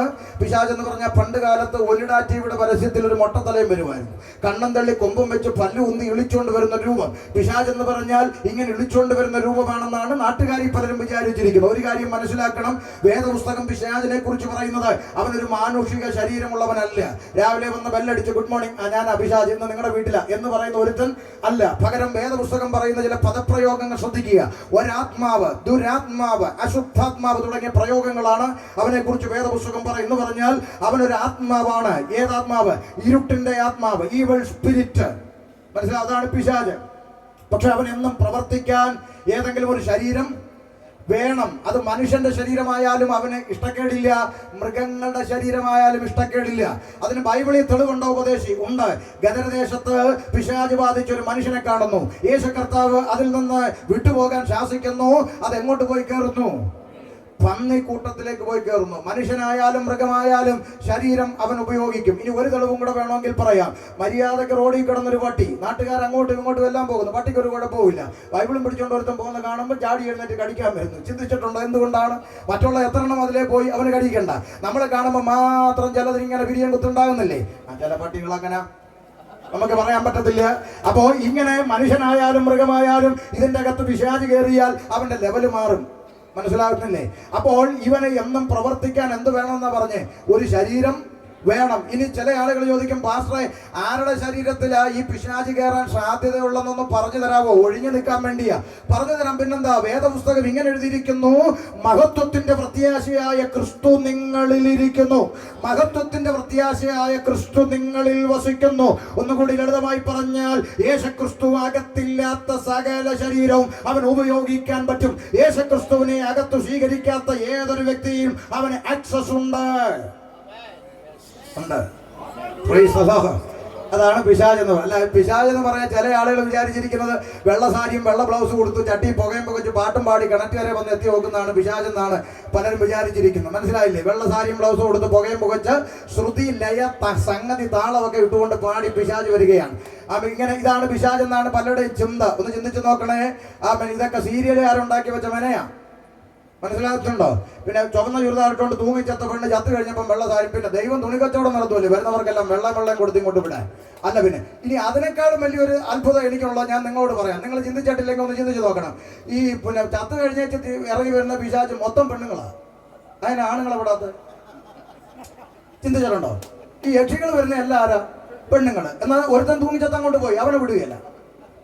മനസ്സിലായോ? അപ്പൊ ഈ പെണ്ണുങ്ങൾ മാത്രം. അപ്പം സത്യം പറഞ്ഞ ഈ പെണ്ണുങ്ങളാണോ യക്ഷി എന്നാണോ? അതുകൊണ്ട് സഹോദരിമാരെ, നിങ്ങളെ ആക്ഷേപിക്കുന്നതിന് തുല്യമാണ് ഈ പരിപാടി. നിങ്ങൾ പ്രതിഷേധിക്കണം. അപ്പൊ ഈ മരിച്ചുപോയവരുടെ ആത്മാക്കൾ വെള്ള സാരിയും ബ്ലൗസും കൊടുത്ത് വാഴച്ചോട്ടിലും കിണറ്റുകാരെയും വരുന്നൊക്കെ ഇതെല്ലാം ശീലരാൽ ഉണ്ടാക്കി വെച്ച മെനയാ പ്രിയപ്പെട്ടവര്. മരിച്ച ആരുടെ ആത്മാക്കള് ഒരു ദോഷത്തിനും വരികയല്ല. മനസ്സിലായി? നാളെ ആരാണ്ട് പറഞ്ഞു കൊച്ചുമോളെ കല്യാണം നടക്കുന്നില്ലെന്ന്. അപ്പൊ ഒരുത്തം പറഞ്ഞു അപ്പുറത്ത് പോയി നോക്കിക്കാം. അവിടെ ഒന്ന് നോക്കിയപ്പോൾ പറഞ്ഞു ചത്തുപോയ മുത്തച്ഛൻ കൊച്ചുമോളെ കല്യാണം മുടക്കും. അങ്ങനെ വേറെ ജോലി ചത്തു കഴിഞ്ഞാൽ കൊച്ചുമോളെ കല്യാണം. എന്തൊക്കെ മെനയാന്ന് നോക്കി. അപ്പൊ ഇമാതിരി പട്ടത്തരങ്ങളാണ് മനുഷ്യൻ പഠിച്ചു പോയി. ഇതെല്ലാം സീരിയലുകാരെന്തെല്ലാം മെന ഉണ്ടാക്കി വെച്ചിരിക്കുന്ന വേറൊരു മെന പറയാം. ഞാൻ ഈ അടുത്ത കാലത്ത് നോക്കിയപ്പോൾ ഒരു അച്ചായൻ, ക്രിസ്ത്യാനി അച്ചായനാ, പക്ഷെ നെഞ്ചത്ത് വലിയൊരു കുരിശ് വിട്ടുകൊണ്ട് നടക്കുക, വലിയ കുരിശ് വിട്ടുകൊണ്ട് നടക്കുക. ചോദിച്ചാൽ എന്നാ വെച്ചാൽ ഈ കുരിശ്, ഇത്രയും വലിയ കുരിശ് നെഞ്ചത്തിട്ടേക്കുന്ന പുള്ളി പറയാ, ഉപദേശിമാർക്കൊന്നും അറിയത്തില്ലയോ എന്നാന്ന്, കുരിശ് കണ്ട പിശാചടിക്കുകയല്ലെന്ന്. ആഹാ. അപ്പൊ ഞാൻ ചോദിച്ചു, അച്ഛാ ഞാൻ ഈ ബൈബിള് തുടക്കം മുതൽ ഒടുക്കം വരെ വായിച്ചിട്ടുണ്ടല്ലോ, അങ്ങനെ ഒരു വാക്യം എവിടെ കിടക്കുന്നത് ഞാൻ കണ്ടിട്ടില്ല, എനിക്കൊന്ന് കാണിച്ചു തരാം. അപ്പൊ പുള്ളി പറയാം, ബൈബിളിലൊന്നും അല്ല ഉപദേശി, പിന്നെ സീരിയലിലാന്ന്. സീരിയലില് പിശാച് കാര്യം ബ്ലൗസ് കൊടുത്ത് പുകച്ചു വരുമ്പോൾ അച്ഛൻ കുരിശെടുത്ത് ഇങ്ങനെ കാണിക്കുമ്പോൾ അതിൻ്റെ അകത്തുനിന്ന് പ്രകാശം ഇങ്ങനെ കൊണ്ട് തട്ടിയിട്ട് പിശാച് ഓടുവല്ലേന്ന്. അപ്പൊ ഈ പാവപ്പെട്ടവൻ ഇത് കണ്ടിട്ട് ഇങ്ങനെ മനസ്സിലെ ചിന്ത, കുരിശ് കണ്ട എന്ത് ഓടുവന്നാ, പിശാച് ഓടുന്നു. അപ്പൊ ഞാൻ ചോദിച്ചു, അച്ഛാ അങ്ങനെയാണെങ്കിൽ കേരളത്തിൽ ഏറ്റവും കൂടുതൽ കുരിശിരിക്കുന്ന ഒരു സ്ഥലമുണ്ട്, അച്ഛൻ അറിയാവോ? എവിടാ? സെമിത്തേരി. മാർബിളിന്റെ കുരിശ്, ഗ്രാനൈറ്റിന്റെ കുരിശ്, തടിയുടെ കുരിശ്, സിമന്റിന്റെ കുരിശ്, എല്ലാ കുരിശും ഇരിക്കുന്ന സ്ഥലമാണ് സെമിത്തേരി. അങ്ങനെയാണെങ്കിൽ പിശാചിന്റെ പൊടി പോലും ഇല്ലാത്ത സ്ഥലം ഏതായിരിക്കണം? സെമിത്തേരി. പ്രകാശം നിറഞ്ഞു നിൽക്കുന്ന സ്ഥലം ഏതായിരിക്കണം? സെമിത്തേരി. അങ്ങനെയാണെങ്കിൽ അവിടെ ഇരുന്നല്ലേ കുർബാന നടത്തേണ്ടത്. പോയാലോ? 10 മണി കഴിഞ്ഞാൽ രക്തം ചെയ്യാൻ പറഞ്ഞ അതുവഴി പോവില്ല. അപ്പോഴാണ് ഇത്തിപ്പോലം കുരിശ് നെഞ്ചത്തിട്ടുകൊണ്ട് കിടക്കാൻ പിശാച് ഓടുവന്ന്. എന്തെല്ലാം ചിന്തയായി പാവങ്ങളുടെ മനസ്സിൽ. ഇപ്പൊ ഇതെല്ലാം ഈ സീരിയലുകാരൊക്കെ ഉണ്ടാക്കി വെച്ച മനയാ. എന്റെ പ്രിയപ്പെട്ടവര്, മരിച്ച ആരുടെ ആത്മാക്കൾ ഒരു ദോഷത്തിനും വരികയല്ല. അതുകൊണ്ട് ഞാൻ ഈ നാട്ടുകാരോട് പറയാം, ചില ആളുകൾ പറയും, അവിടെ ഒരു വീട് കൊടുക്കാനുണ്ട്, എവിടെ കണ്ട അപ്പുറത്ത്, ചുറ്റുമല അപ്പുറത്ത്. എന്ത് പറ്റി? ആരും മേടിക്കുന്നില്ല. എന്താ? അതിനകത്തൊരു പെണ്ണ് തൂങ്ങിച്ചെത്തുന്ന. ഞാൻ നാട്ടുകാരോട് പറയാം, 10 പേര് തൂങ്ങിച്ചെത്ത വീട് നിങ്ങൾക്ക് വിൽക്കണോ? നിങ്ങൾ ഉപദേശിമാരെ പിടിച്ചാൽ മതി. ചുളു വിലക്ക് കിട്ടിയാൽ ഞങ്ങൾ എപ്പോ അടിച്ചെടുത്തെന്ന് ചോദിച്ചാൽ മതി. ഇനിയിപ്പോ 2 കല്ലറയുള്ള വീടാണ്, 10 കല്ലറ ഉണ്ടെങ്കിലും നിങ്ങൾ ഉപദേശിമാരെ പിടിച്ചോ, എപ്പോ വിറ്റെന്ന് ചോദിച്ചാൽ മതി. ചുളു വിലക്ക് കിട്ടിയാൽ ഞങ്ങൾ അപ്പം അടിച്ചെടുക്കും. അവിടെ താമസിച്ചും പ്രാർത്ഥന നടത്തി കാണിച്ചു തരാം. ഒരു വിഷയമില്ല. 10 പേര് തൂങ്ങിച്ചത്ത വീടാണ്. ഞങ്ങൾക്ക് വില കുറച്ച് തരണം, അത്രേ ഉള്ളൂ. വേറെ പ്രശ്നമൊന്നുമില്ല. ആ ചത്തതിന്റെ വില അങ്ങ് കുറച്ച് തരണം, അത്രേ ഉള്ളൂ. പ്രേതത്തിന്റെ വില കുറച്ച് തന്നാൽ മതി, ഞങ്ങൾ താമസിക്കാം, പ്രാർത്ഥന നടത്തി കാണിച്ചു തരാം, പ്രശ്നമൊന്നുമില്ല. കാര്യം എന്താ? വേദപുസ്തകം യഥാർത്ഥമായി മനസ്സിലാക്കുന്നവൻ അറിയാം, മരിച്ച ആരുടെ ആത്മാക്കൾ ആർക്കും ഒരു ദോഷം വരുത്താൻ വാഴച്ചുവട്ടിലും കിണറ്റിലൊന്നും വരത്തില്ല. പിന്നെ ഈ മരിച്ചവരുടെ ആത്മാക്കളൊക്കെ എങ്ങോട്ടാ പാസ്റ്ററെ പോകുന്നതെന്ന് ചോദിച്ചാൽ, സമയം ഉണ്ടെങ്കിൽ അവസാനം പറഞ്ഞു തരാം. സമയം ഉണ്ടെങ്കിൽ പിന്നെ എന്നോട് പൊങ്ങാക്കി പിടിക്കരുത്, പറയാൻ എന്താന്ന്. അപ്പൊ തിരിച്ചു വരാം. അപ്പോ ഈ സൃഷ്ടാവായ ദൈവത്തിൽ നിന്ന് സൃഷ്ടിയായ മനുഷ്യനെ അകറ്റിക്കളയുവാൻ ഇടയ്ക്ക് രംഗപ്രവേശനം ചെയ്യാണ് ഇരുട്ടിന്റെ ആത്മാവ്. അവനൊരു ശരീരം വേണമല്ലോ. അവൻ തിരഞ്ഞെടുത്തു. ദൈവം സൃഷ്ടിച്ച സകല ജീവജാലങ്ങളെ, ജന്തുക്കളെയൊക്കെ നോക്കിയപ്പോൾ അവൻ ഇഷ്ടപ്പെട്ട ഒന്നിനെ അവൻ തിരഞ്ഞെടുത്തു. അതിന് വേദപുസ്തകം പാമ്പിനെ എന്ന് രേഖപ്പെടുത്തിയിരിക്കുന്നു. അതിലൂടെ തോട്ടത്തിലേക്ക് കയറി ഹവ്വ അമ്മച്ചിയോട് കൊച്ചുവർത്താനം പറഞ്ഞു. എന്നിട്ടോ കഴിക്കരുത് എന്ന് ദൈവം കൽപ്പിച്ച വൃക്ഷഫലം കഴിച്ചു. വേദപുസ്തകം പറയുന്നു, ഏകനാൽ പാപവും പാപത്താൽ മരണവും ലോകത്തിൽ പ്രവേശിച്ചു. മനുഷ്യൻ പാപത്തിലായി. ഇതാണ് വേദപുസ്തകത്തിന്റെ ഒന്നാമത്തെ പഠനം. അപ്പൊ ചില സംശയങ്ങൾ വരും. എന്താ സംശയം? അത് ശരി, അപ്പൊ പണ്ടങ്ങാണ്ട് ഒരു ആന്റി ഒരു ആപ്പിൾ തിന്നാനാണോ ഇത്രയും വലിയ പ്രശ്നം? ഒന്നാമത്തെ ചോദ്യം. 2, അപ്പൊ ഈ ആദാമും ഹവ്വയും ആപ്പിൾ നിന്ന് പാപം ചെയ്തു, അതിന്റെ പേര് ഒരു തെറ്റും ചെയ്യാത്ത ബാക്കിയുള്ള മനുഷ്യരൊക്കെ പാപിയാന്ന് പറയുന്നത് ഇത് ഏത് യുക്തിക്ക് നിരക്കുന്ന കാര്യമാണോ? രണ്ടാമത്തെ ചോദ്യം. 3, ഇനിയിപ്പോ അങ്ങനെ ആണെങ്കിൽ തന്നെ, പാപി ആണെങ്കിൽ തന്നെ, നിങ്ങൾ ക്രിസ്ത്യാനികളങ്ങായ പോരെടോ, ഞങ്ങൾ ഈ ഹിന്ദുക്കളെ മുസ്ലിങ്ങളെ കൂടെ ചേർത്ത് പാപി എന്ന് വിളിക്കുന്ന എന്തിന്? മനോഹരമായ 3 ചോദ്യം. 3നും നമുക്ക് ഉത്തരം കൊടുക്കണം പൊതുസമൂഹത്തോട്. 1, കേവലം ഒരു ഫലം തിന്നതാണോ പാപം? സത്യത്തിൽ ആപ്പിളൊന്നും ഓറഞ്ചൊന്നും ബൈബിളിൽ ഇല്ല. ഉണ്ടോ? ഇല്ല. എന്നിട്ട് നാട്ടുകാരെന്താക്കി വെച്ചിരിക്കുക? ഇത് ആപ്പിള് കഴിച്ചു എന്നാണ് പറയുന്നത്. പോട്ടെ, ആപ്പിളെങ്കിൽ ആപ്പിള് നല്ല പഴമാണല്ലോ, മോശമല്ലല്ലോ. അതുകൊണ്ട് തൽക്കാലം ആപ്പിളായിട്ടിരിക്കട്ടെ. അതുകൊണ്ടാണല്ലോ പലരുടെയും പോക്കറ്റിലും പകുതി കടിച്ച ആപ്പിൾ ഇരിക്കുന്നത്. ഹവ്വ കടിച്ചാണോ എന്ന് എനിക്ക് അറിഞ്ഞുകൂടാ, എന്തായാലും ഇരിക്കട്ടെ. അപ്പൊ ചുരുക്കി പറഞ്ഞാൽ, കേവലം ഒരു പഴം തിന്നതാണോ പാപം? ഒന്ന് ശ്രദ്ധിച്ചാട്ടെ. 2 കുടുംബക്കാർ തമ്മിൽ അതിർതർക്കം ഉണ്ടാകുന്നു, 2 വീട്ടുകാർ തമ്മിൽ അടിയാകുന്നു, നാട്ടുകാർ പോലീസിനെ വിളിക്കുന്നു. സ്വാഭാവികം. പോലീസ് വന്ന് സമാധാനമൊക്കെ പറഞ്ഞു, ചേട്ടാ ഒന്ന് ക്ഷമിക്ക് ചേട്ടാ, ഒതൊന്നും മേപ്പോട്ട് കൊണ്ടുപോകുന്നില്ലല്ലോ, ഈ അതിര് തർക്കമൊക്കെ ഇതൊന്നും മരിക്കുമ്പോൾ കൊണ്ടുപോകത്തില്ലല്ലോ. അങ്ങനെ അവൻ പറഞ്ഞു, എൻ്റെ അതിര് തോണ്ടിയിട്ട് ക്ഷമിക്കാനോ? സാറ് പോ. ഇപ്പുറത്ത് വന്നു, ഇപ്പുറത്തെ അമ്മച്ചിയോട് പറഞ്ഞു, അമ്മച്ചി അങ്ങ് ക്ഷമിച്ചാല്, ഞാനും ക്ഷമിക്കത്തില്ലെന്ന് അമ്മച്ചി. ചുരുക്കി പറഞ്ഞാൽ കോടതി കേസെടുക്കട്ടെ എന്ന് പറഞ്ഞു. എന്നാൽ പിന്നെ കേസെടുക്കട്ടെ. അപ്പൊ റവന്യൂ വകുപ്പുകാർ വന്നു, സർവേയർ വന്നു, അളന്നു, തിരിച്ചു അങ്ങോട്ടും ഇങ്ങോട്ടും അളന്ന് തിരിച്ചു. ആണ്ട മത്തയുടെ കടയിൽ നിന്ന് 2 രൂപയുടെ വള്ളിക്കയർ മേടിക്കാൻ പറഞ്ഞു. നമ്മൾ കൊല്ലത്തുകാർ ഇടക്കയർ എന്ന് പറയുന്ന പോലെ 2 രൂപയുടെ ഇടക്കയർ മേടിച്ച് കുറ്റിയടിച്ച് വലിച്ചു തിരിച്ച് കിട്ടി. എന്നിട്ട് പറഞ്ഞു, ഇനി കോടതി വിധി വരുന്നവർ ഇവിടെ തമ്മിലടിക്കരുത്. കേട്ടല്ലോ? കേട്ടു. നിങ്ങൾ കേട്ടു? നിങ്ങളോ കേട്ടു? അപ്പൊ പോലീസും പോയി, റവന്യൂം പോയി. 5 മിനിറ്റ് കഴിഞ്ഞപ്പോൾ ഇതിൽ ഒരു വീട്ടിലൊരു ചെറുക്കനുണ്ട്, തല നിറച്ച ചെറുക്കൻ. അവനൊരു പിച്ചാത്തി എടുത്തുകൊണ്ട് ഇറങ്ങി. എന്നിട്ട് പറഞ്ഞു, അവന്മാരുടെ ഒരു കയറും കെട്ടി വെച്ചിട്ട് പോയി. കയറേ? കയർ മുറിച്ചങ്ങ് കളഞ്ഞു. ഇതറിഞ്ഞ പോലീസ് വണ്ടി തിരിച്ചു വന്നു. ആരാടാ കയർ മുറിച്ചത്? അതുകൊണ്ടല്ല, അവനാ സാറേ. ഇങ്ങോട്ട് വാടാന്ന് പറഞ്ഞ് പിടിച്ചു. ചെവിക്കല്ലിനിട്ട് ഒറ്റ അടി കൊടുത്തു. കേരള ജീപ്പിലെന്ന് പറഞ്ഞു. ശ്രദ്ധിക്കണേ, ഇത് കണ്ടുകൊണ്ട് മുറുക്കിക്കൊണ്ട് ഒരു അമ്മച്ചി കടത്തണ്ണയിൽ ഇരിപ്പുണ്ട്. അമ്മച്ചി പറഞ്ഞ ഡയലോഗ് നാട്ടുകാരൊന്ന് ശ്രദ്ധിച്ചേ. അമ്മച്ചി പറയുക, അയ്യോ എന്തരടിയാ കൊച്ചിനെ ഇട്ട് അടിക്കുന്നത്? 2 രൂപയുടെ കയർ മുറിച്ചാൽ ഇങ്ങനെ ഇട്ട് അടിക്കണമെന്ന്. നിങ്ങൾക്ക് എത്ര പേർക്ക് മനസ്സിലായി? അമ്മച്ചിക്ക് എന്ത് മനസ്സിലായി? 2 രൂപയുടെ കയർ മുറിച്ചാൽ ഇങ്ങനെ ഇട്ട് അടിക്കണം. അതുകൊണ്ട് മത്തായുടെ കട തൂങ്ങി കിടക്കുന്ന ഇഷ്ടം പോലെ കയറ്. ഞാൻ വേണേ 10 രൂപ തരാം, 5 വള്ളി കയറ് മേടിച്ചു, എന്നിട്ട് ആ കൊച്ചിനെ അങ്ങ് വിട്ടേരെ. ഞാൻ നിങ്ങളോട് ചോദിക്കുന്നു, ഒരു വണ്ടി കയർ പകർന്നു കൊടുത്താൽ കൊച്ചിനെ വിടുവോ? വിടത്തില്ല. കാരണം 2 രൂപയുടെ കയർ മുറിച്ചതല്ല ഇവിടുത്തെ പ്രശ്നം, നിയമലംഘനം നടന്നു എന്നുള്ളതാണ് ഇവിടുത്തെ പ്രശ്നം. അങ്ങനെയെങ്കിൽ ഇനി ഇന്ത്യൻ ഭരണഘടന എഴുതിയിരിക്കുന്ന നിയമം അനുസരിച്ച് ജാമ്യമെടുത്ത് പുറത്തു വരുന്നതാണ് ഈ ലോകത്തിന്റെ നിയമമെങ്കിൽ, ആകാശം മാറിയാലും ഭൂമി ഒഴിഞ്ഞു പോയാലും വള്ളിപുള്ളി മാറ്റം വരാത്ത സ്വർഗത്തിലെ ദൈവത്തിന്റെ നിയമമാണ് പാപത്തിന്റെ ശമ്പളം മരണം. കൽപ്പനാലംഘനം, നിയമലംഘനം നടന്നിരിക്കുന്നു. ഇനി മനുഷ്യൻ മരണമെന്ന പ്രോസസ്സിലൂടെ കടന്നുപോയേ മതിയാകൂ. മാറ്റമില്ലാതെ എഴുതപ്പെട്ട നിയമം, പാപത്തിന്റെ ശമ്പളം മരണം. അതുകൊണ്ട് വേദപുസ്തകം പറയുന്നു, ആദാമ്യ പാപം നിമിത്തം സകല മനുഷ്യരും പാപത്തിലാണ്. ഇത് കേൾക്കുമ്പോൾ പുറത്തുള്ള മനുഷ്യർ ചിരിക്കാറുണ്ട്. കാരണം ആളുകൾ പറയും, ഈ 2025 കാലഘട്ടത്തിൽ മനുഷ്യൻ കുടിലിൽ നിന്ന് കൊട്ടാരത്തിലെത്തി, ആകാശത്തൂടെ പറക്കാൻ തുടങ്ങി, അല്ലേ? ചൊവ്വയിലും വ്യാഴത്തിലും വീട് വെക്കാൻ പോകുന്ന കണ്ടുപിടുത്തം നടക്കുന്നു. സുനിത വില്യംസ് ബഹിരാകാശത്ത് താമസിച്ചിട്ട് തിരിച്ചു വന്നു. UK ഇരിക്കുന്ന മലയാളി ചന്ദ്രനെ 30 ഏക്കർ വസ്തു മേടിച്ചു. ഇതൊന്നും നിങ്ങൾ അറിയുന്നില്ലേ ഉപദേശിമാര്?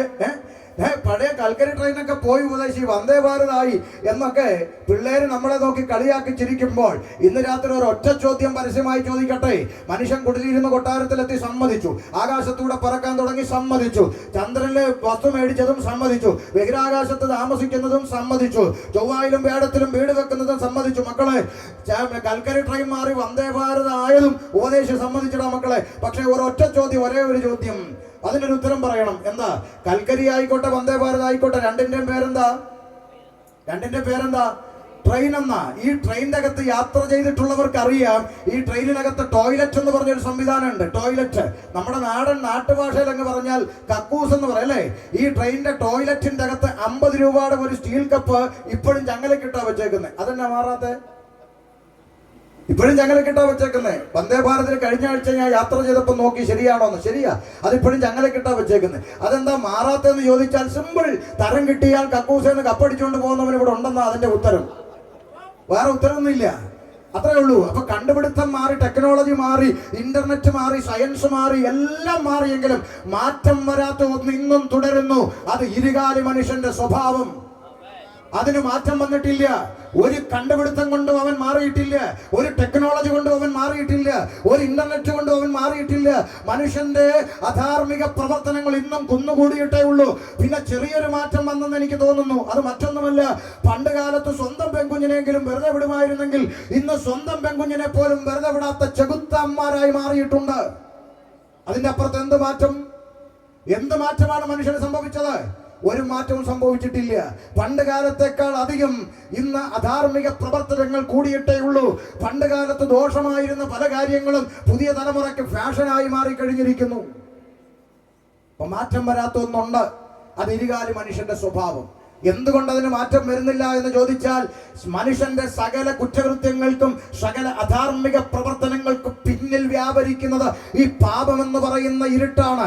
ഈ പാപമെന്ന് പറയുന്ന ഇരുട്ട് അവസാനിക്കണമെങ്കിൽ ആ പാപത്തെ അറസ്റ്റ് ചെയ്ത് ജയിലിടാൻ കഴിയുന്ന ഒരു സംവിധാനം ഇവിടെ ഉണ്ടാകണം. പിണറായി സർക്കാരിന്റെ ഭരണകൂടത്തിന് പാപത്തെ അറസ്റ്റ് ചെയ്യാൻ കഴിയില്ല. ഇനി ഉണ്ടാകാൻ പോകുന്ന ഒരു ഭരണകൂടത്തിനും പാപത്തെ അറസ്റ്റ് ചെയ്യാൻ കഴിയില്ല. ഇവിടുത്തെ ഏതെങ്കിലും ഒരു സംഘടനകൾക്ക് പാപത്തെ അറസ്റ്റ് ചെയ്യാൻ കഴിയില്ല. ഇവിടുത്തെ ഏതെങ്കിലും ഒരു തത്വശാസ്ത്രങ്ങൾക്ക് പാപത്തെ അറസ്റ്റ് ചെയ്യാൻ കഴിയില്ല. പാപത്തെ അറസ്റ്റ് ചെയ്യാൻ കഴിയുന്ന ഒരു സംവിധാനം ഉലകത്തിലുണ്ടെങ്കിൽ ഇന്ന് രാത്രി ഞങ്ങൾ ഉയർത്തുന്ന സുവിശേഷത്തിന് മാത്രമേ പാപത്തെ അറസ്റ്റ് ചെയ്യാനുള്ള സംവിധാനമുള്ളൂ. മനസ്സിലാകുന്നുണ്ടോ? അതുകൊണ്ടാണ് സുവിശേഷം ഇന്നും പ്രസംഗിക്കപ്പെട്ടുകൊണ്ടിരിക്കുന്നത്. നാളെ അമേരിക്കയിലോ ആസ്ട്രേലിയയിലോ ഉഗാണ്ടയിലോ എവിടെങ്കിലും പാപത്തെ അറസ്റ്റ് ചെയ്യാനുള്ള ഒരു മെഷീൻ ആരെങ്കിലും കണ്ടുപിടിച്ചാൽ അന്ന് ഞങ്ങൾ ഉപദേശിമാർ ഈ പരിപാടി അവസാനിപ്പിക്കാം. പാപത്തെ അറസ്റ്റ് ചെയ്യാനുള്ള ഒരു സംവിധാനം ഉലകത്തിൽ ഇന്നുവരെ കണ്ടുപിടിക്കപ്പെട്ടിട്ടില്ല. അതുകൊണ്ടാണ് വേദപുസ്തകം വ്യക്തമായി പറയുന്നു, ഏകനാൽ പാപവും പാപത്താൽ മരണവും ലോകത്തിൽ പ്രവേശിച്ചു, മനുഷ്യൻ പാപിയാണ്. അപ്പൊ രണ്ടാമത്തെ ചോദ്യം, ആദാമും പാപം ചെയ്തതുകൊണ്ട് ഒരു തെറ്റും ചെയ്യാത്ത ബാക്കിയുള്ള മനുഷ്യരൊക്കെ പാപിയാണെന്ന് പറയുന്നത് എങ്ങനെയാ ഉപദേശി പറഞ്ഞു തരാം. അതിനു മുമ്പ് ഒരു ചോദ്യം ചോദിക്കട്ടെ. നമ്മുടെ ലോകത്ത് രാജ്യത്ത് ഇന്നും മരുന്ന് കണ്ടുപിടിക്കപ്പെട്ടിട്ടില്ലാത്ത ഒരു മാരകമായ രോഗം നിലനിൽക്കുന്നുണ്ട്. അതിന്റെ പേര് HIV എന്നാണ്. ഒന്നുകൂടി പറഞ്ഞാൽ എയ്ഡ്സ് എന്നാണ് ആ മാരക രോഗത്തിന്റെ പേര്. ഞാൻ നിങ്ങളോടൊരു ചോദ്യം ചോദിക്കുന്നു. ഈ എയ്ഡ്സ് രോഗം ബാധിച്ച ഒരു അപ്പനും അമ്മയ്ക്കും ജനിക്കുന്ന കുഞ്ഞ് ആരായിരിക്കും? നിങ്ങൾ പറയൂ, ആരായിരിക്കും?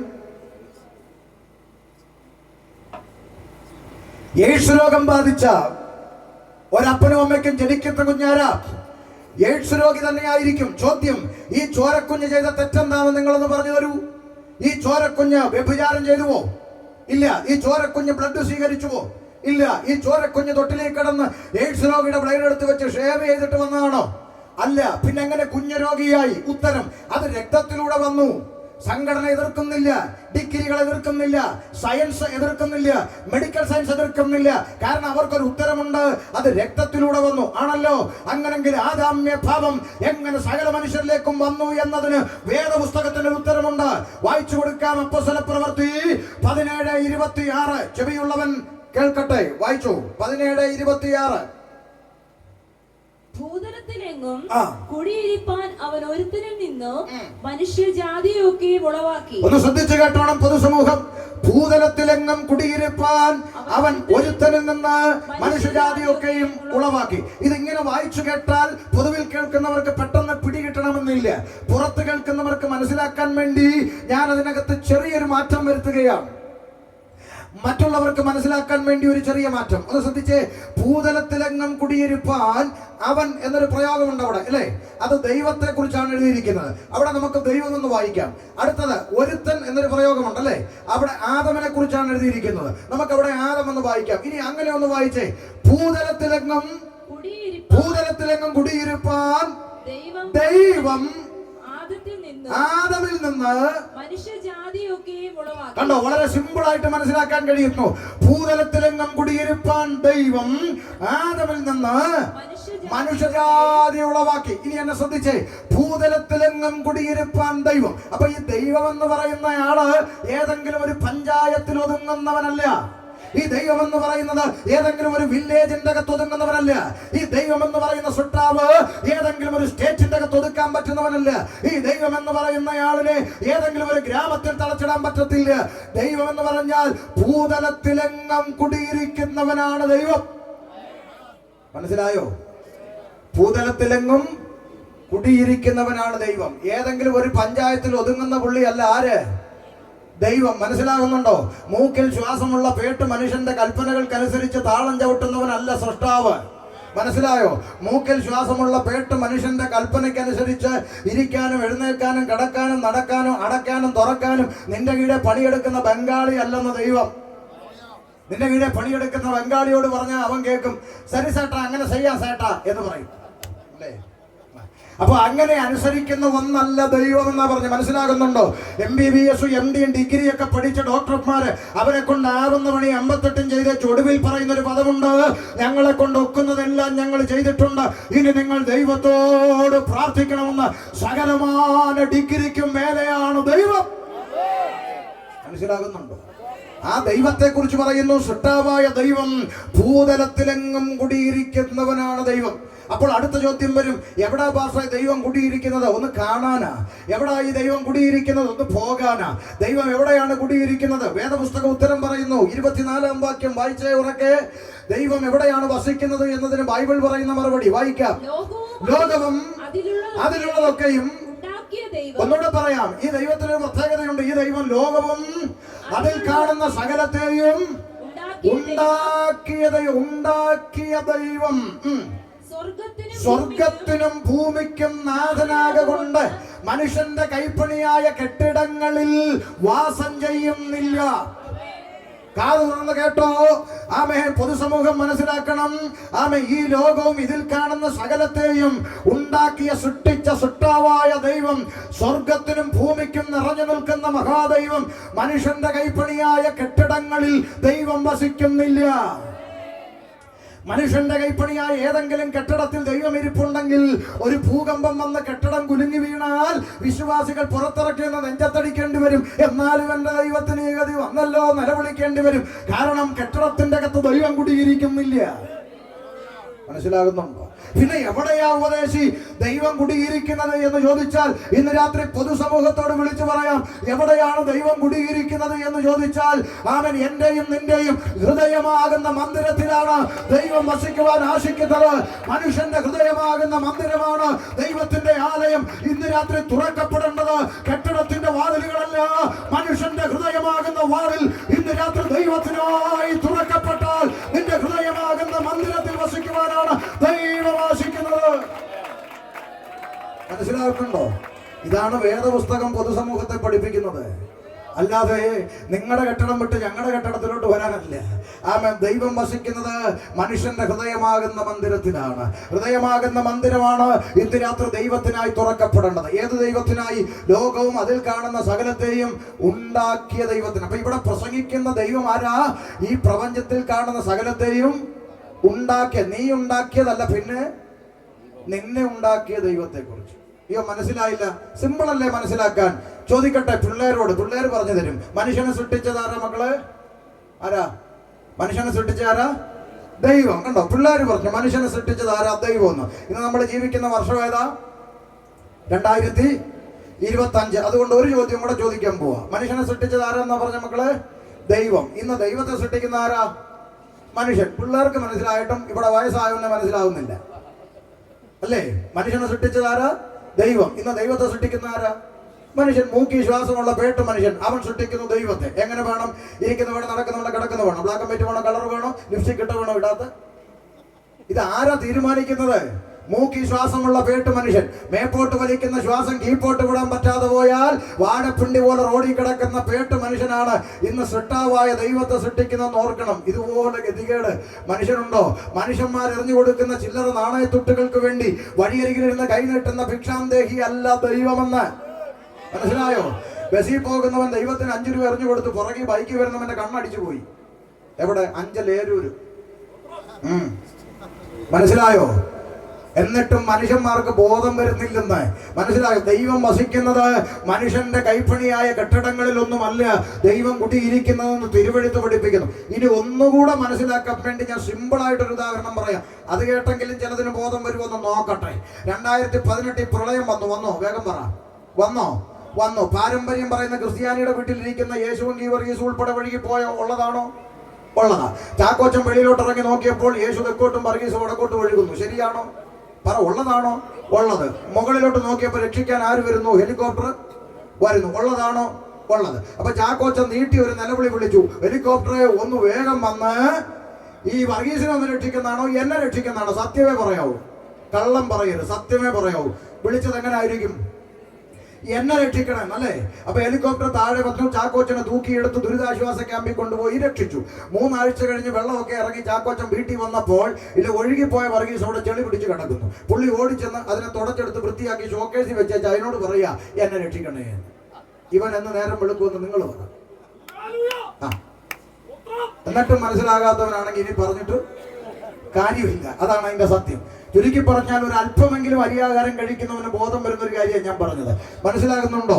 അപ്പോൾ ഇവിടെ മനുഷ്യൻ ദൈവമെന്ന് പറഞ്ഞ് ദൈവമല്ലാത്ത എന്തിന്റെയൊക്കെ പുറകെ നടക്കുമ്പോൾ വേദപുസ്തകം വളരെ കൃത്യമായി പറയുന്നു, ലോകവും അതിൽ കാണുന്ന സകലത്തെയും ഉണ്ടാക്കിയ ദൈവം സ്വർഗത്തിനും ഭൂമിക്കും നാഥനാകൊണ്ട് മനുഷ്യന്റെ കൈപ്പണിയായ കെട്ടിടങ്ങളിൽ ദൈവം വസിക്കുന്നില്ല.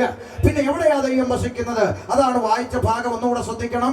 ഭൂതലത്തിലെങ്ങും കുടിയിരുപ്പാൻ ദൈവം ഒരുത്തനിൽ നിന്ന് മനുഷ്യജാതി ഉളവാക്കി. ശ്രദ്ധിക്കണം. അപ്പൊ ദൈവം വസിക്കുന്നത് മനുഷ്യന്റെ ഹൃദയത്തിലാണെന്ന് പറഞ്ഞു. അങ്ങനെയാണെങ്കിൽ ഭൂതലത്തിലെങ്ങും ദൈവം കുടിയിരിക്കണമെങ്കിൽ ഭൂതലത്തിലെങ്ങും ആര് വേണം?